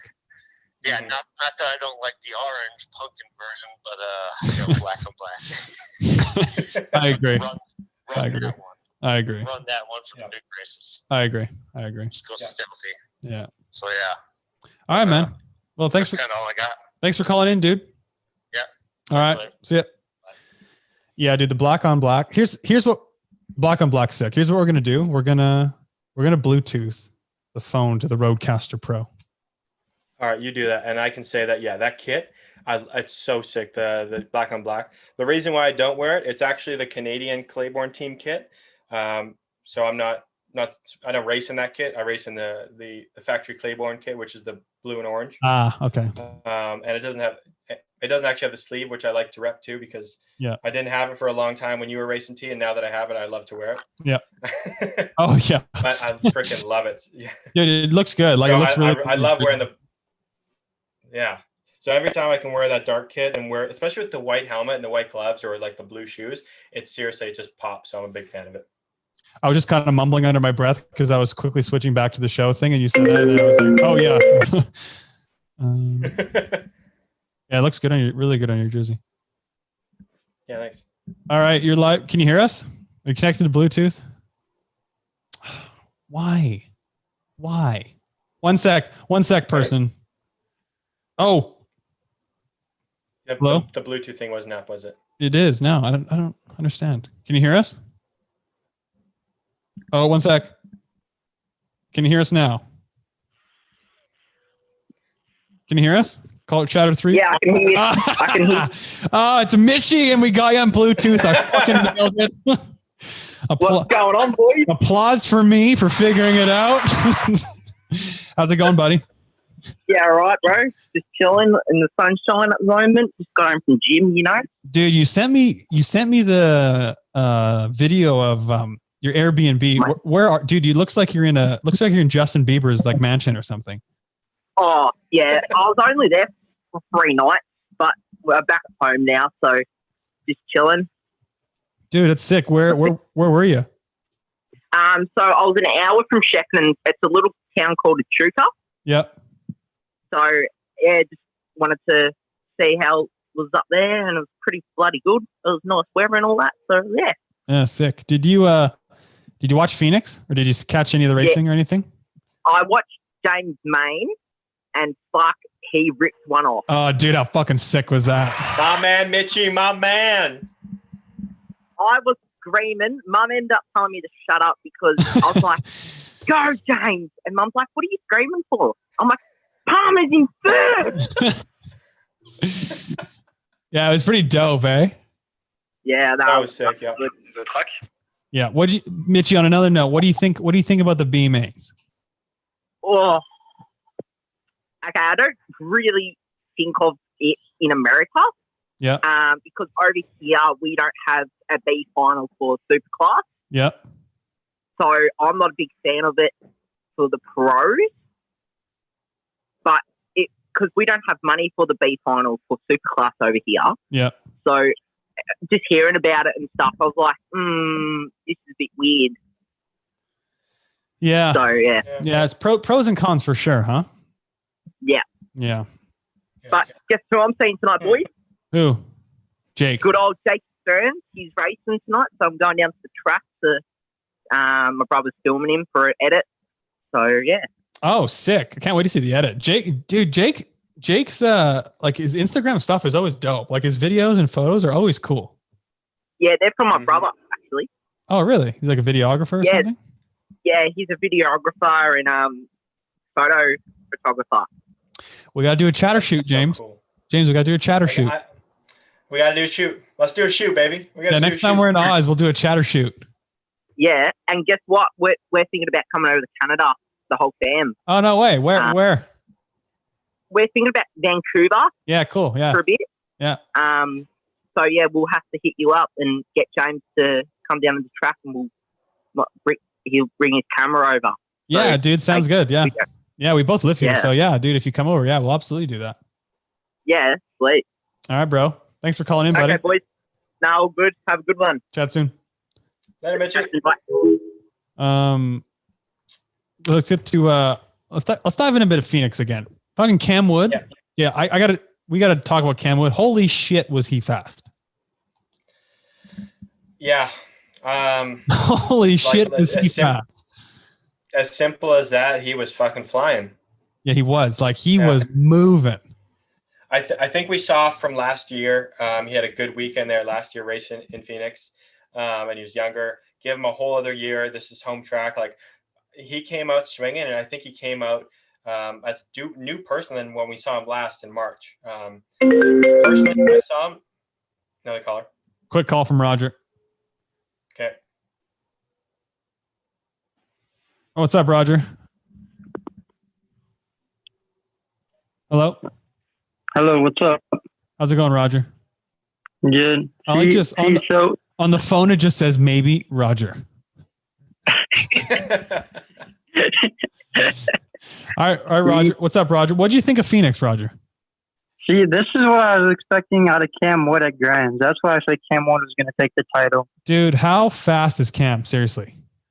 Dude, I'm telling you, he's the next big thing. He's taking Connor's crown. Dude, I saw some people. So on the latest Instagram photo we posted on Coffee Chatter, I posted he'll get blank wins. Some people are saying like 7 and stuff. Like, fuck, if he's that fast, I mean, why not? Yeah, it's just if he's able to take it mentally, I guess. Yeah, people are saying, someone said in 3 years he'll win a title. I mean, that'd be pretty sick. Yeah. I wouldn't be surprised. I wouldn't be surprised personally. How's he on Supercross? How's Cam Wood on Supercross? Yeah, like I would assume he would be. Yeah, I mean, I haven't seen him ride Supercross, but I would assume he's. I mean, really good on Supercross. I'm pretty sure he did. I think he did better than Cam Bramer or whatever that other guy's name was at Pan American last year, the Pan Am Games. Are you into Pan Ams? Yeah, it was Cam Wood and Cam Bramer. Right. Okay. Yeah. Forgot. I knew. And then he was the one. Okay. Yeah. Yeah. I mean, fuck, he's young, coming up. The O shows in 3 years. Go for it. I mean, I think if the Olympic trials, if they really had redone the Olympic trials, I think he might have actually gave Conman a run for his money. Okay, pump the brakes here, Roger. There's a big Cam Wood. Cam is fucking sick, and he's going to win a lot, and he's going to get better and better and better and be a force. But there's a big difference also between winning in Phoenix and on like a gnarly Supercross track. Yeah, that's true. Yeah. I mean, I'm not saying he won't. I'm not saying he won't. I'm just saying there's a difference, obviously. I mean, if it would have been like a 2008 Canada Olympic trials, I mean, he might have had a shot without the pressure. 2008 Olympic trials with 2 guys in the track. Yeah, I think his chances would be pretty good. All right, Roger. We gotta go. We gotta chat. Wait. Did you see? I got faxed the bike by Stay Strong. Did you actually? Yeah. Yeah, we're working on the deal, bro. Of course you did. Yeah. We're working on the deal, bro. We're talking paid vacation, salary, bonus, the whole shebang. And coffee. Well, I mean, that's just a given. Espresso machine. $5,000. Yeah. Yeah. All right, bro. All right. Bye. Chat soon, bro. Yes. Later, Roger. Weekly check-in with Roger. So yeah, dude, Cam Wood is nasty. Cam Wood is nasty. I'm looking forward to watching him this year on different styles of tracks, Supercross, regular. Like, he's super fast, obviously, on regular tracks, and it'll be cool to see him battle with Connor and Joris at the other races. It's a long season. It's tough to maintain that pace, and he's young, so we'll see throughout the year if he can maintain that and battle week in and week out as well as, like I said, on Supercross and other tracks. Yeah. That'll definitely be something to see. With Sam on his team, I'm sure he'll be able to do that well. But like I was also saying, like, he seems like a different guy than when we saw him last. So in March, we saw him race in Houston. He actually got a podium on the Supercross there. So he is quick on the Supercross. But I think what I noticed about him is the difference is he's put on a lot of size. The kid looks like a built machine. And from what I've heard and what I believe, like, I think he's just been putting in work racing to get racing on these ABA tracks on the ABA circuit and probably to help his future moving forward, because I don't think he didn't go to Australia. He didn't do the World Cups over there. So all he's been doing is he's been building. He's been working. So I got to think he's been building and working for these races especially on the small hill, especially when it's like one of his home tracks, I'm sure. And it all came together for him this weekend. But man, his size, I'm telling you, kid's looking thick. And obviously too, with Sam as his coach, like Sam obviously knows how to coach riders and I'm sure get the most out of him. But also besides that, he's a good mentor. Mm-hmm. Like he's done it. Obviously, he knows how to coach him to show up for every weekend. He knows the grind. He knows the season. He knows the mentality you need to approach it with and all that. And I think, like, but coaching aside, also just having Sam as a mentor is going to be huge for him as well.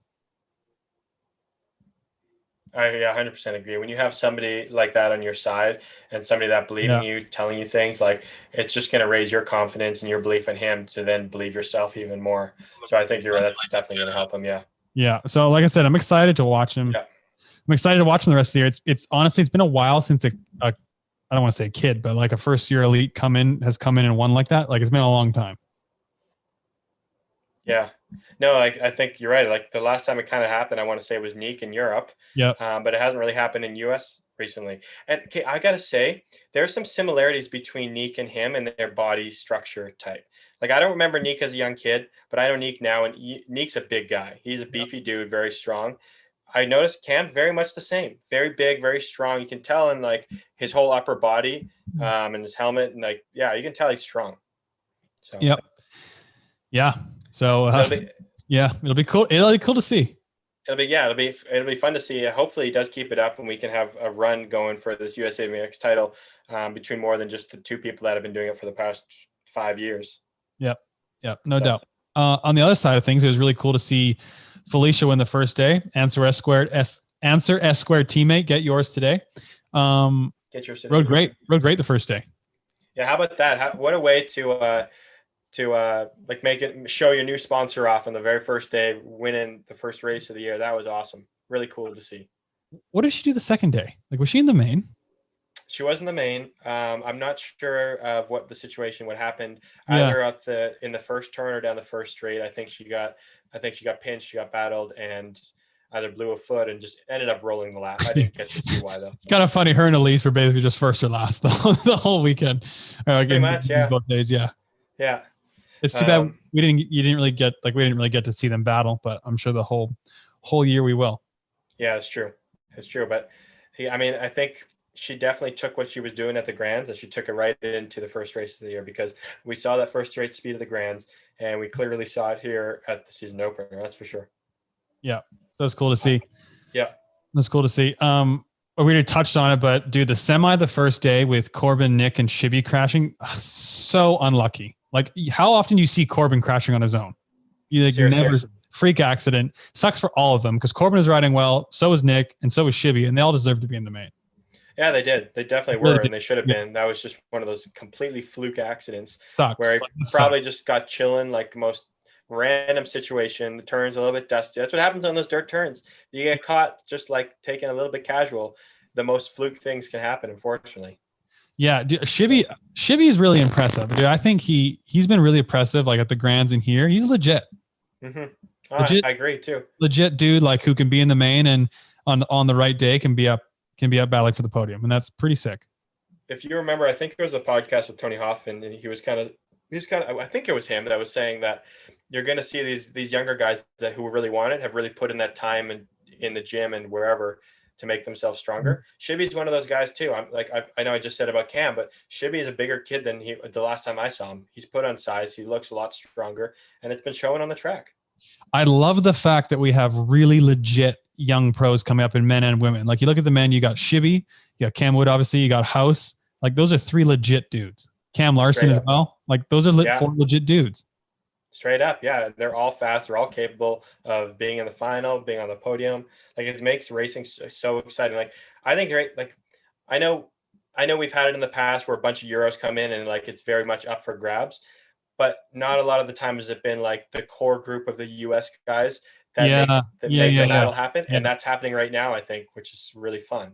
Dude, I think it's super cool. I'm really excited to watch those dudes keep getting faster. Yeah. Speaking of which, on the same side, the women. talk about having a good group of young riders coming up. Holy smokes. Dude, I was just going to say, holy shit, the future is bright in women's BMX. I love to see it. There's a lot of first year or like young elite women that are so fast. Like Lexus Colby is fast as shit. Yeah. You got Lexus Colby. Super She quick. was she's up for pass of the weekend. I saw on social media. Sick pass. You got Delaney Vaughn. She was on the podium. I don't think she's a rookie. She's good not a rookie, but she's there. You got Molly Simpson. You got Tegan Pasquale. Like you got all these young girls. Peyton Ridenauer, the other girl. So many young girls that are up there competing with them already. Yeah, Molly rode really well. Mm-hmm. Really well. Molly's legit. I think she is too. Yeah, she puts in the work. She loves the sport. She wants it, and I think Works really hard. Yeah. It's that whole group of them. Like I don't exactly know their ages. I don't know if they all grew up racing together. No, me too. Yeah. But it's like the Molly, the Delaney, Peyton, the Peyton, the Lexus. They're all like in that age frame where they've just been pushing themselves as amateurs to now when they become these pros that they're already fast. I like all their attitudes too. The men and the women, like the young bucks coming up. I love their attitude. They kind of have like a confident, like I don't give a fuck attitude. I'm just going to go for it. I love it. Like, it's so good. It's really refreshing. I love their overall mentality and energy. Like they're just kind of they just all look to be stoked to be at the race and just like no fear, just go for it. I think it's awesome. That's perfect. It is a perfect attitude. Yeah. It's really cool to see. It makes it so exciting. Hey, because they're just going for it. I mean, I'm sure there's some people in the class that are a little annoyed with it, that these young girls are probably just coming in and ripping and they, So it happened. Yeah. I mean, every sport's like that. Yeah. Yeah, exactly. But I was going to say, especially the Olympics in 3 years. I mean, it's only 3 years away now. I mean, that group is going to be a force in the men and the women for the U.S. I 100% think so. They're very skilled riders too. They're not just fast. Like they do have skill, and it's cool to see. And they're already really competitive in the elite classes in 3 years. Like, yeah, they're going to be legit. Yeah. I mean, they already are legit, but like really good. Yeah. So I got to say, it was really cool to see that the women class this weekend had 4 racks. They had the same amount of riders. They were off by like 3 riders on the first day of the men. Yep. Actually had a rider more than the men on day 2 because riders crashed. So very much deserving of all the money and like for the respect. For sure. Yeah. Super cool. Loved it. Yeah, it's really cool. Dude, I can't wait to watch the next race. I haven't been this excited to watch pro racing in a while. This is like fantastic. I think the new flavor of like the young riders coming up is sick. I 100% agree. Yeah, it's been super cool. How many more Black Mountains is Nick going to race in AA? I hope 5.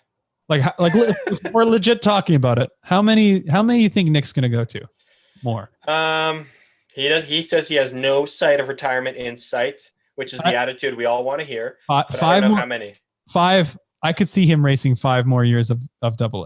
How old is he now? 30, 31, 32? How old? Dude, I'm turning 29 this year. Are you shitting me? 29? I know. That's. I feel like I just turned 28. Terry, we're getting old, pal. And like, dude, I know I'm not that old, but come on. Want to hear a shocking fact? I'm scared to hear it. I'm scared to hear it. I'm going to be 30 next year.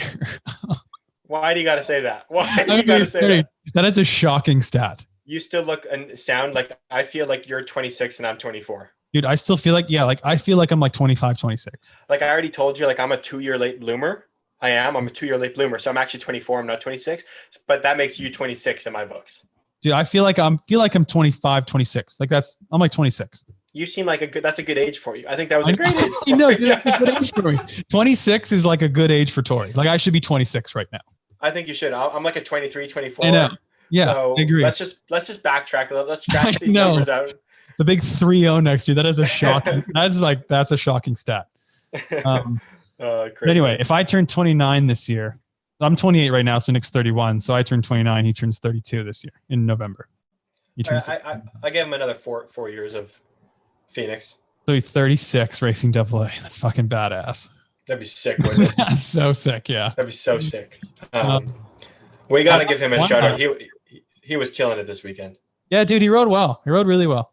Yeah, he was in some of my motos, and you saw it in the semifinal. You saw it on day 2. His first race, he was pulling. He really was pulling. Yeah. He's looking the second day.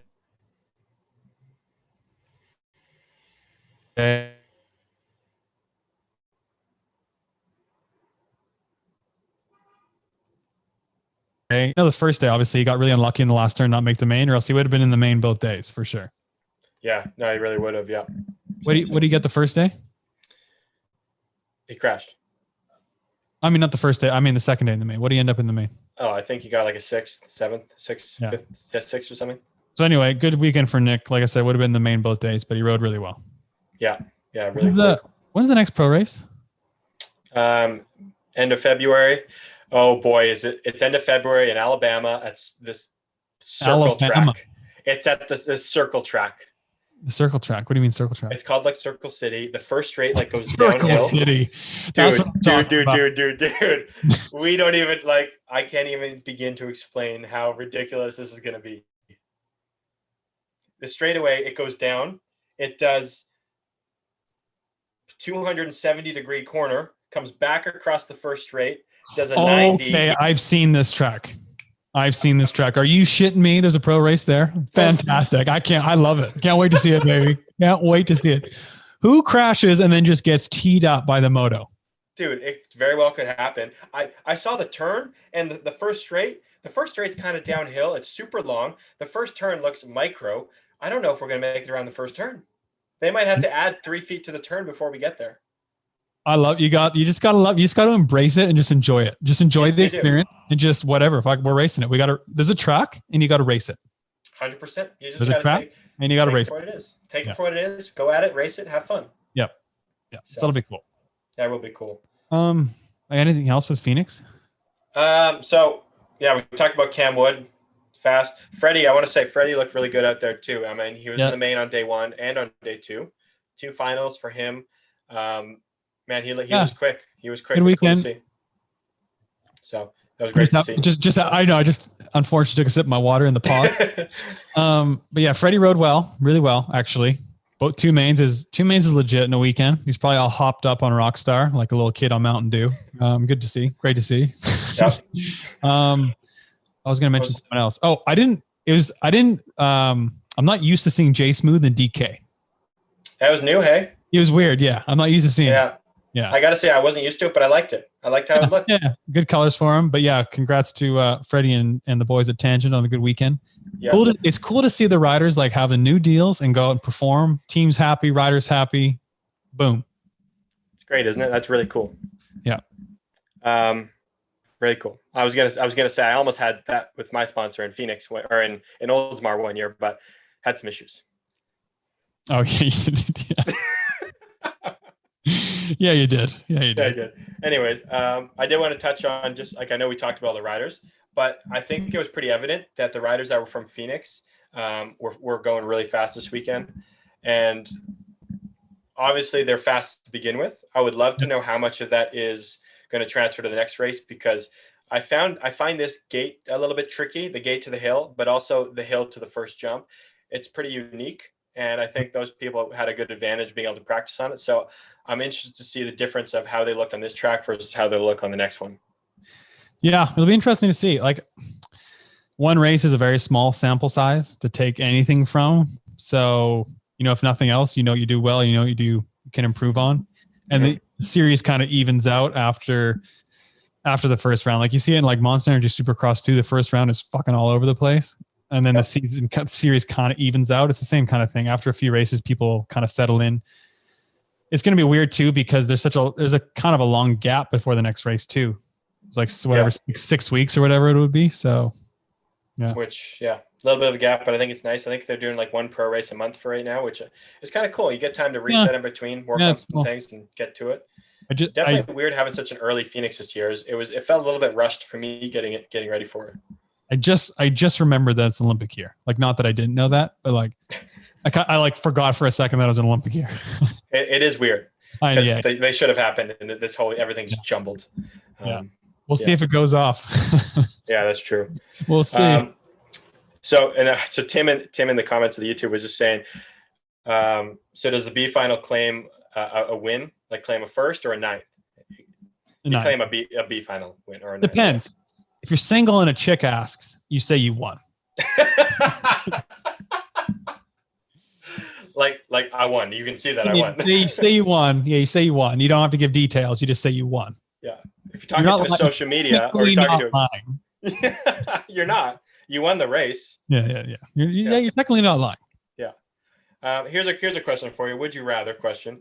Would you rather race the B final and make $200 of your, or would you rather not race a B final and make your $130 of entry fee back? I'd rather like win the B final and make $200. Yeah, for sure. Okay. I was just curious. You actually like end the day on a high. Like, yeah, you're not in the main, but you won the B final, made a bit of cash. Like, I don't know. It's a decent consolation. What about getting racing the B final and making $150 versus not racing a B final and taking your 130? I'm throwing the numbers at you for like what it costs to win the B final, what it costs to get fourth in the B final, and then what it costs to like what it used to be when you get your entry fee back. I'd rather not race and just collect the 130 then at that point. Yeah. So yeah. Anyways, thought I'd throw it out there. Thought I'd throw the question out there. Yeah, but I don't know. It's still good exposure for you and the sponsor. Yeah, I do agree. So I think over time it'll get better. But I think like guys, speaking to the pro class, I think it's all in, I would say, our best interest, but like the men's pro class, it's all in your best interest, I think, to do it. Yeah, I think it is. I think it sucks that there's really not much money up for it. Like, I understand money's money. $200 is $200. People are going to say that. But you got to understand the risk we're taking, the energy we're putting out. So it does suck that it's just the way our sport is. Like, we're not going to make a lot of money for a B final. We don't make a lot of money for getting last in the final. You make barely any money. If there's more riders, the B final's worth more, isn't it? Yeah, but you need a shit ton more riders. So I mean, what are the brackets then? So for what we had on day one, it was 20 to 35 riders, which we had like the low 23, which worked out great. In that scenario, from the 20 to 35, you pay out the top four in the B main, and the payout is $200, $175, $160, $150. Okay. With an entry fee of $130. What's it over with 36? After you have 36 and over, all 8 people in the B final get paid out. The first person gets $350, and it triples down to $150. $350. That's worth it. It is 100% worth it. 100% is worth it. I'm gonna say this: if we're having 36 guys at a race, in the pro class, you best believe that semifinal is gonna be it's gonna be fast as shit as well. Yeah, but for sure, like if it's over 36 dudes, I think it's 100% worth it to win 350. 350 is 350. No, it is. Yeah, you're right. You're making money. Idea. Okay, shoot. What if you just do the B final when there's 36 and over? I think that's an option. What do we think about that? Because there's a legit B final, legit payout. Like guys would go for that. I could see everyone going for it. Yeah. Yeah, I think so too. Because especially at that point, you're still like, you got to be recognized as being as fast as you were, and then you made it to a B final. That's still impressive. So, yeah. Yeah, I think, yeah. I have a tough situation, hit or miss with it both ways. If there was more money, more people would do it, and it would make it look better. That's not going to happen. If it was at like a World Cup or a world class race, where it's more international, I think there's a better chance of it doing well.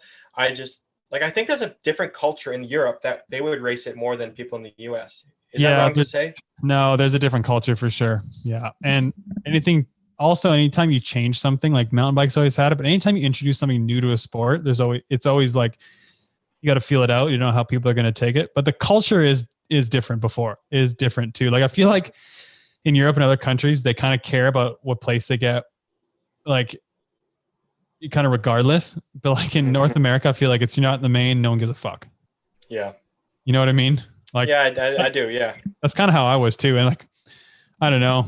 Yeah, that's kind of how I've always, like, I remember in Europe, like in your World Cups, some people would ask me if I went out in a semi one time, and I had people ask me like, oh, what place you get in the semi? In my mind, I was like, who gives a shit? I wasn't in the main. Doesn't matter if I got 5th through 8th. Who cares if I got like 9th overall in like the World Cup or 16th? Like, I don't care. Yeah. But it's just a different mentality. Like I literally never even thought of that. Do you think we should though? Because in other sports, they really do care. Like they'll say, "Hey, I got a 12th Yeah. at this event." Like you look at mountain bike and like cross country stuff, they're stoked on getting a 36th. When do you I see know. a BMX racer at the World Cup be like, I know. pretty stoked, I got a cert 36th? Like, I think we should change our culture to be more stoked on being like, "Hey, I got a 12th this weekend." Definitely would be a mindset switch, more positive one, because like the dude gets 5th in the semi and he gets like 10th in the event. Like if I got 5th in a World Cup semi, I got 10th, I'd be like, wow, I fucking sucked. I got semi'd like this. Like maybe I didn't suck, but like I'd be pissed. Like who cares? I didn't place. What are you talking about? Like I always thought like just the main matters. Mm-hmm. Whereas if you tell someone like, yeah, I was at a World Cup with 200 riders and I got 10th, it's like, well, you got 10th at the World Cup with 200 guys. Like that's legit. Like it makes it sound way better than saying I got semi. Like I don't care. Exactly. Yeah, it really does. It I does, think yeah. we should do that. It does. It does sound way better. And it's way more positive, and you'd probably feel. I mean, you'd be pissed, obviously, and disappointed to make the main, but you probably feel a bit better about it. I think so. I All think perspective, right? I think some people now think that way. Like I just personally have never thought that way. Yeah. No, I agree that I think people are starting to now too. Yeah. I know, like, yeah, it depends on the person. I mean, if you're up for a win and you're always trying to win, when you're not going to say I got a 10th. Yeah. But I think our field is getting so intermixed, so interchanged that like we should start saying that, because the final is so different all the time now, I feel like. And I understand the top 3 are pretty similar a lot of the times, or at least top 2, whoever.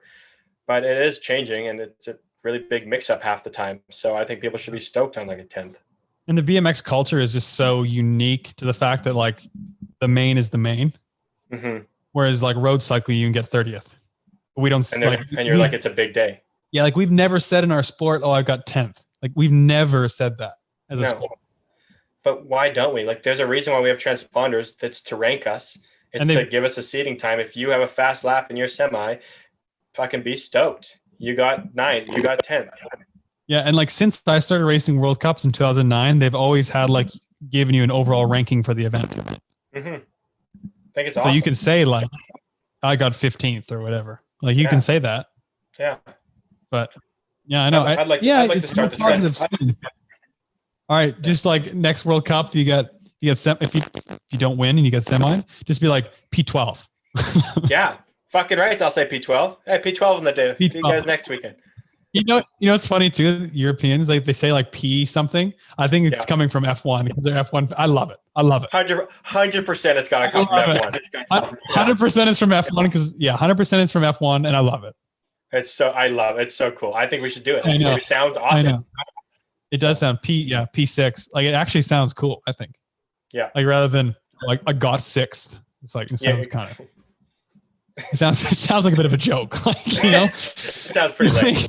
It sounds like really unprofessional. Like I got 6th. It's like P6. P6 sounds way better. Straight up it does. P6. Yeah. P2. Yeah, P2. P2. Yeah, P2. P2. Or the French go 1, 2. Yeah, we locked out the front of the grid. Oh, that'd be sick. I can't wait for Formula 1 to be back. I can't wait for the documentary to come out too. It's probably coming out. Usually comes out in like February or March, I think. It's gonna be sick. Yeah, that'd be good. Do you want to close out the Phoenix talk with pass of the weekend, race of the weekend, and lit kid of the weekend? Pass of the weekend, Riley House, first or second round Friday in the third turn. Did you see Riley's? First of all, Riley's one of my guys. Yeah. No, I didn't see this. I need to see this. Dude, it was fucking sick. So I tweeted on, obviously you weren't on Twitter, but I blew it up, blew social up with it on Twitter and whatnot. The move was nasty. Did you post the video or just no? tweet I should find the video. I'll try and find the video. I think it was Friday, and I think it was second round. Okay. So he was battling with like 3 other dudes. They were like top 4. He got shuffled back to like 4th, and he like dove between 2 dudes, came out, and I think he won the moto. It was seriously? It was so sick. Yeah, it was nasty. That's nasty. I got to see this. Yeah. So yeah, we got to look it up. But that was my move of the weekend. Obviously you had a different move in mind.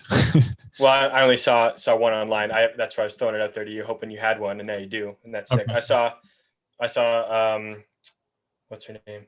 Lexi's her double high low, past 2 people in the same turn. Where? Brooke and who else was Brooke battling with? I think it was like Rachel Mydock. Is that her? Yeah. On remix. Yeah, they were battling into that third turn. They both went up the turn. She double high low them both, came out in first. It was nasty. That was sick. Yeah, that's dope. That was nasty. Yeah. Race of the weekend. What was your favorite lap? Favorite race of the weekend? I would say the second men's main, because it was sick to see Cam Wood whole shot win. But I'll go with the first day because my boy podium. So we got to go with the first day. We got to go with the first day. What a guy. Yeah, we got to go with the first day. Yeah, thanks, pal. I appreciate that. You know what? There you go, pal. My man. What was your race of the weekend? I'm not gonna make this. You already got mine. So yeah. Obviously, that's your race of the weekend, but we'll say a different one. yeah, we'll say a different one. I'm trying to think now. I didn't really plan for this. I just wrote that down. I didn't plan for this one bit. We don't plan shit over here at Chatter HQ. It's part of our time. We really don't. we really don't. There was a roast chicken and salad for dinner. Oh, fucking rights there is, baby. Well, yeah, baby. That's what I'm talking about. Shoot, hey. I'm trying to think of ones. I only got to watch the semi. I watched the semis on day 2. Pretty stock semis on day 2, I found. Yeah. I did like the men's final just because of Cam Wood like getting his win. Yeah. That was really impressive. And it's one then Connor also made a cool little high low to nip Corbin at the line, which was pretty cool. For third, sorry. I don't know what I said. Yeah, but for third. No, he did. Wow. I didn't see that because I was just paying attention to him and Joris. But yeah. Oh, cool. Yeah, good for Connor. Yeah. Yeah. So that was good. Lit kid of the weekend. I'm fucking taking claim on that black kid. I'm just taking myself in here right now. Yeah, that black kid's there. The black kid was dope. Who else though? Who could we get the lit kid sticker? Was that on Friday you're wearing it? It was actually on the Thursday practice. Yeah, night, Thursday. Yeah. I gotta say, S-squared answer rider Lauren Reynolds. Yeah, that one's dope. And dude, Elise's kits are fucking sick. Like her rainbow jersey with blue pants and blue shoes and like all the accents. Her kits look so sick. How cool is it that you can just wear anything with the rainbow kit and it looks nasty? Anything like Laura Smollers when she had the rainbow jersey, her kit was fucking sick. Like the all white everything, so dope. Yeah, so dope. I love that. Kind of like Twan's now too. That one looks sick. Yeah, I mean, dude, rainbow jersey, anything's cool. Straight up, that's what I'm saying. Like it just, I think it's just because everyone just knows what it is. It's just sick. Like to have that, like. Obviously, that must be the most incredible feeling just to put it on every time. And you're like, yeah, I'm world champ. Like that's so sick. Yeah. It's fucking awesome. Yeah. So hell of a weekend in Phoenix. Fun to talk about. What a time. Yeah. Should we round out with some one words? You want to do that? I was going to say we could do that or golf check-in or, Yeah. Golf check-in. We'll save the golf check-in. Yeah, we'll save the golf check-in. Fuck it. Yeah. Yeah. So any one words. I don't have any ready. Yeah, we didn't last week. We just go for it. All right. You ready? Yeah. Dirt turn. I like it. Like some people don't like the dirt turns. I'm a fan of it. We don't always have to have paved corners. There's something to be said for classic BMX dirt turns. You got to be more precise and more careful. And I don't have any problem with dirt turns. I don't think we should race Supercross on dirt turns. Like I think Supercross is in a kind of its realm of its own. We should have paved corners. Mm-hmm. But dirt turns, regular track, yeah, fine, good, cool, yeah. I don't think we should have cookie cutter paved corners everywhere. No, I don't think it has to be the same everywhere. I like paved corners, but you're right. If you can build a good dirt turn on a small track when you're not going as fast as Supercross, I'm a fan. I would love to be able to experiment with different tires on a dirt turn. I'll be honest with you, but I don't plan to do that. Yeah. Because Answer BMX get yours today. Yeah, Answer BMX get yours today. Sorry. Side note: how much of the mountain have they torn down by the track in Phoenix now? Funny you say that. The first thing I do when I show up there is I think about I don't look myself because I never went there as a kid. I think about you telling me how when you were a kid it was not that chopped down, and then you're like, it's crazy how chopped down it is. That's every year, the mountain was there for the first couple of years, and every year they just chop down more and sell the dirt. It's crazy. It's fucking crazy. Yeah. In and out. Oh my God. It doesn't get better than crushing In and Out after Phoenix when you're driving home that late night. Yeah, I want In and Out right now so bad. Seriously. Oh, that's so good. Front load or top load? Top load? It's been a long time since I rode a front load. Okay. Yeah. Not fair. that it makes any difference really, but No. when you think about the stress on the bolts, it makes way more sense to have a top load. Yeah. Because you would Stress. think all the stress, more of the stress is going on the plate and the bolts on the front load as opposed to the top load. I don't know for a fact, but I would question that. I think there's actually more tension being pulled back than we think, and there's more tension being pulled on the handlebars on the stem than there is being pushed down in some instances. Yeah, I know, but just looking at it and just like I don't know, It looks way safer having you know a what I top mean? load. Yeah. Yeah, way safer. Yeah. Warm up area in Phoenix. What a joke. Did they have the warm up area, or do you guys use rollers? I don't know. I used rollers. Yeah. We were full on. Like I was trying to stay away because of COVID. I didn't really feel comfortable with everyone there. Yeah. Nobody was really being that safe. So we were kind of over in our own area, and I was just using the rollers, which was nice. And we had a great location behind the start hill, easy access to the start hill, back to the truck. Great, using rollers. So you got to maximize the closeness between warm up and then come off the track and cool down right away. You don't have to hike. Yeah. When you're cramping and you're trying to get to the vehicle, it sucks trying to hike a long way in that gravel. We don't want that. We don't need that. No. Phoenix porta potties. Boy, they get hummy throughout the weekend. just bake it in the sun. All right. How brutal are those the rest of the weekend? Like by the end of the weekend, they're just savage. They're greasy. They've just been stewed in the hot sun. Thankfully, it wasn't that hot there. Yeah. It wasn't that hot, eh? No, it was good. It was warm. It wasn't hot though at all. It was cold at night, obviously. Okay. Holiday Inn continental breakfast. It's a joke that they can pass that off as a breakfast and call it a breakfast. So they bring out, it's like the white fucking bagels and toast. And I saw one hotel, they're bringing out, I don't think it was a Holiday Inn, but anyway, something similar. They bring out like, those hard-boiled eggs. They bring out, it was in like a see-through bag of eggs and like some like egg juice. And I was like, oh my God. I was like, I'm never fucking eating this shit again. It was so disgusting. Are you shitting me? This is the greasiest thing I've ever seen in my life. It's insane. Like it's so gross. The eggs just look like they come out of like a cardboard box. Like I don't understand how those are eggs. They don't taste like eggs whatsoever. No, it's ridiculous. Yeah, can't do it. Race morning coffee. My next one was about to be Starbucks, like pre-race Starbucks. The coffee just hits different on a race day.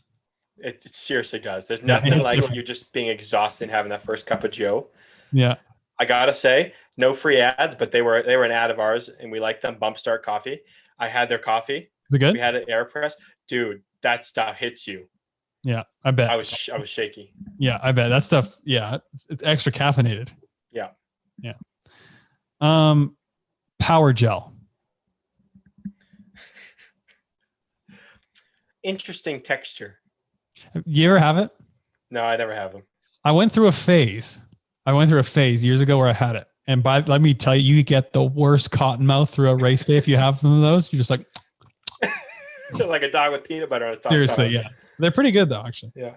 What are those ones we used to get that Ken used to get us? Okay, those are the ones I had, but it's the same kind of shit as Power Gel. It was like a New Zealand brand or something. Yeah. I actually really enjoyed those ones. Ever since then, I've never had one I liked. It was like a thick, hardened version of fucking maple syrup is basically what it is. Just straight like syrup. Good way to describe it. I'd have it after a lap, and then my gloves would get all sticky and like, which is fine. It's not a bad thing to have your gloves sticky. Whatever. I mean, yeah, I'm sure there's a lot of other things with that consistency too. It's a kid's show, James. It's a kid's show. We got kids listening to the show, James. Talking about syrup tea. Come on. I did try those hot shot things though. That like the hot shot thing you quickly. Oh yeah. It's supposed to be for cramps. It's absolutely vile. It like burns your. Sounds disgusting. I don't like hot sauce anyway, and those shit would be gross. Yeah. It looks like juice. Like when you shake it, open up, it kind of looks like juice. It's not juice. Yes, it'd be gross. Yeah. So, anyways, yeah. Shoot. Tinted lens. Fucking tinted lens. Love it. I hardly ever use clear. I love like the iridium lens, dude. It's so good. Yeah. I love how it looks. I wish we could wear it in the dark too. We just can't see. Yeah. People riding with goggles with no lens.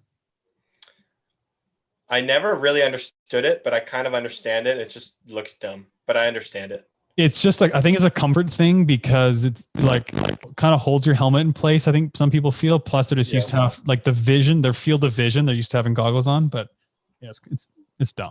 Lock it up. I think for the helmet reason, I would ever, that's the only reason I'd do it. But because if you're riding without your goggles on, you normally do, your helmet switches positions. And if you're legit getting paid from like Oakley or something, and you don't like goggles, and you're not, just fucking don't sign a contract with Oakley. Like, if you don't like riding goggles, like why are you signing with Oakley then? You're literally not using them. I think it's so stupid. Don't do that. Like, yeah, it's so stupid. Like, I understand you get paid and whatever, but like, if you literally don't want to use the product when you race, why bother? Yeah. You're so uncomfortable using them that you don't want to use the lens. No, I know. It'd be crazy. Yeah. We got to take a quick moment, and Brooke clearly has a new goggle sponsor. I saw that. Yeah, I saw that come to think of it. Not a huge fan. I hope she's getting paid a lot. What's it called? It's that weird sunglass company that makes I think it's like Pit Viper or something. Oh yeah, I haven't checked them out, so I have no clue. Exactly. Yeah, I don't know. Yeah. Yeah. No comment. Yeah. Do you want another one? Well, another one. Do you want to wrap it up? I think we're good. I have tacos that have been sitting here for like 2 hours. I'm really hungry too. I got roasted chicken and salad upstairs. That's a nice tight meal. I like it. I know. So yeah, first of all, thanks for all the people in the chat joining in. Had a good group in the chat, active chat today. So thanks for all of you joining in and watching live. We really appreciate it. Makes these radio shows really fun. Thanks to our callers. Thanks to ProGate Europe winning starts with a fun great gate. And Jay Smooth demonstrated that in the B final. He most certainly did demonstrate that. Yep. He had some great gates, and it was good to see because he practices on ProGate Europe, guys. So we're gonna work on getting you guys a code for all you tracks that want to get one. Yep. But if till then, just say Coffee Chatter sent you. They'll help you out. We got to also thank LSKD clothing. I have been sitting here so comfortable in my hoodie and my sweatpants. So thanks to them on coming on board.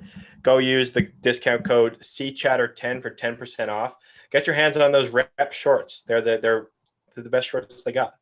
They really are. And I'm about to slide into those sweatpants. And let me tell you, it's going to just fucking daddy's home, baby. Daddy's home. Daddy's home. We need a daddy's home drop for LSKD. We're going to have to make one now that you said that. Daddy's home. But to slide into those puppies and just get on the couch. It's going to be a wonderful evening. Can't wait. All right. Thanks everyone. Yeah, these chatter radio shows are sick. Thanks, T. Great show. Great show. Thanks for tuning in, everyone. We'll see you next week. Don't forget, snap on green. Snap on green. Later.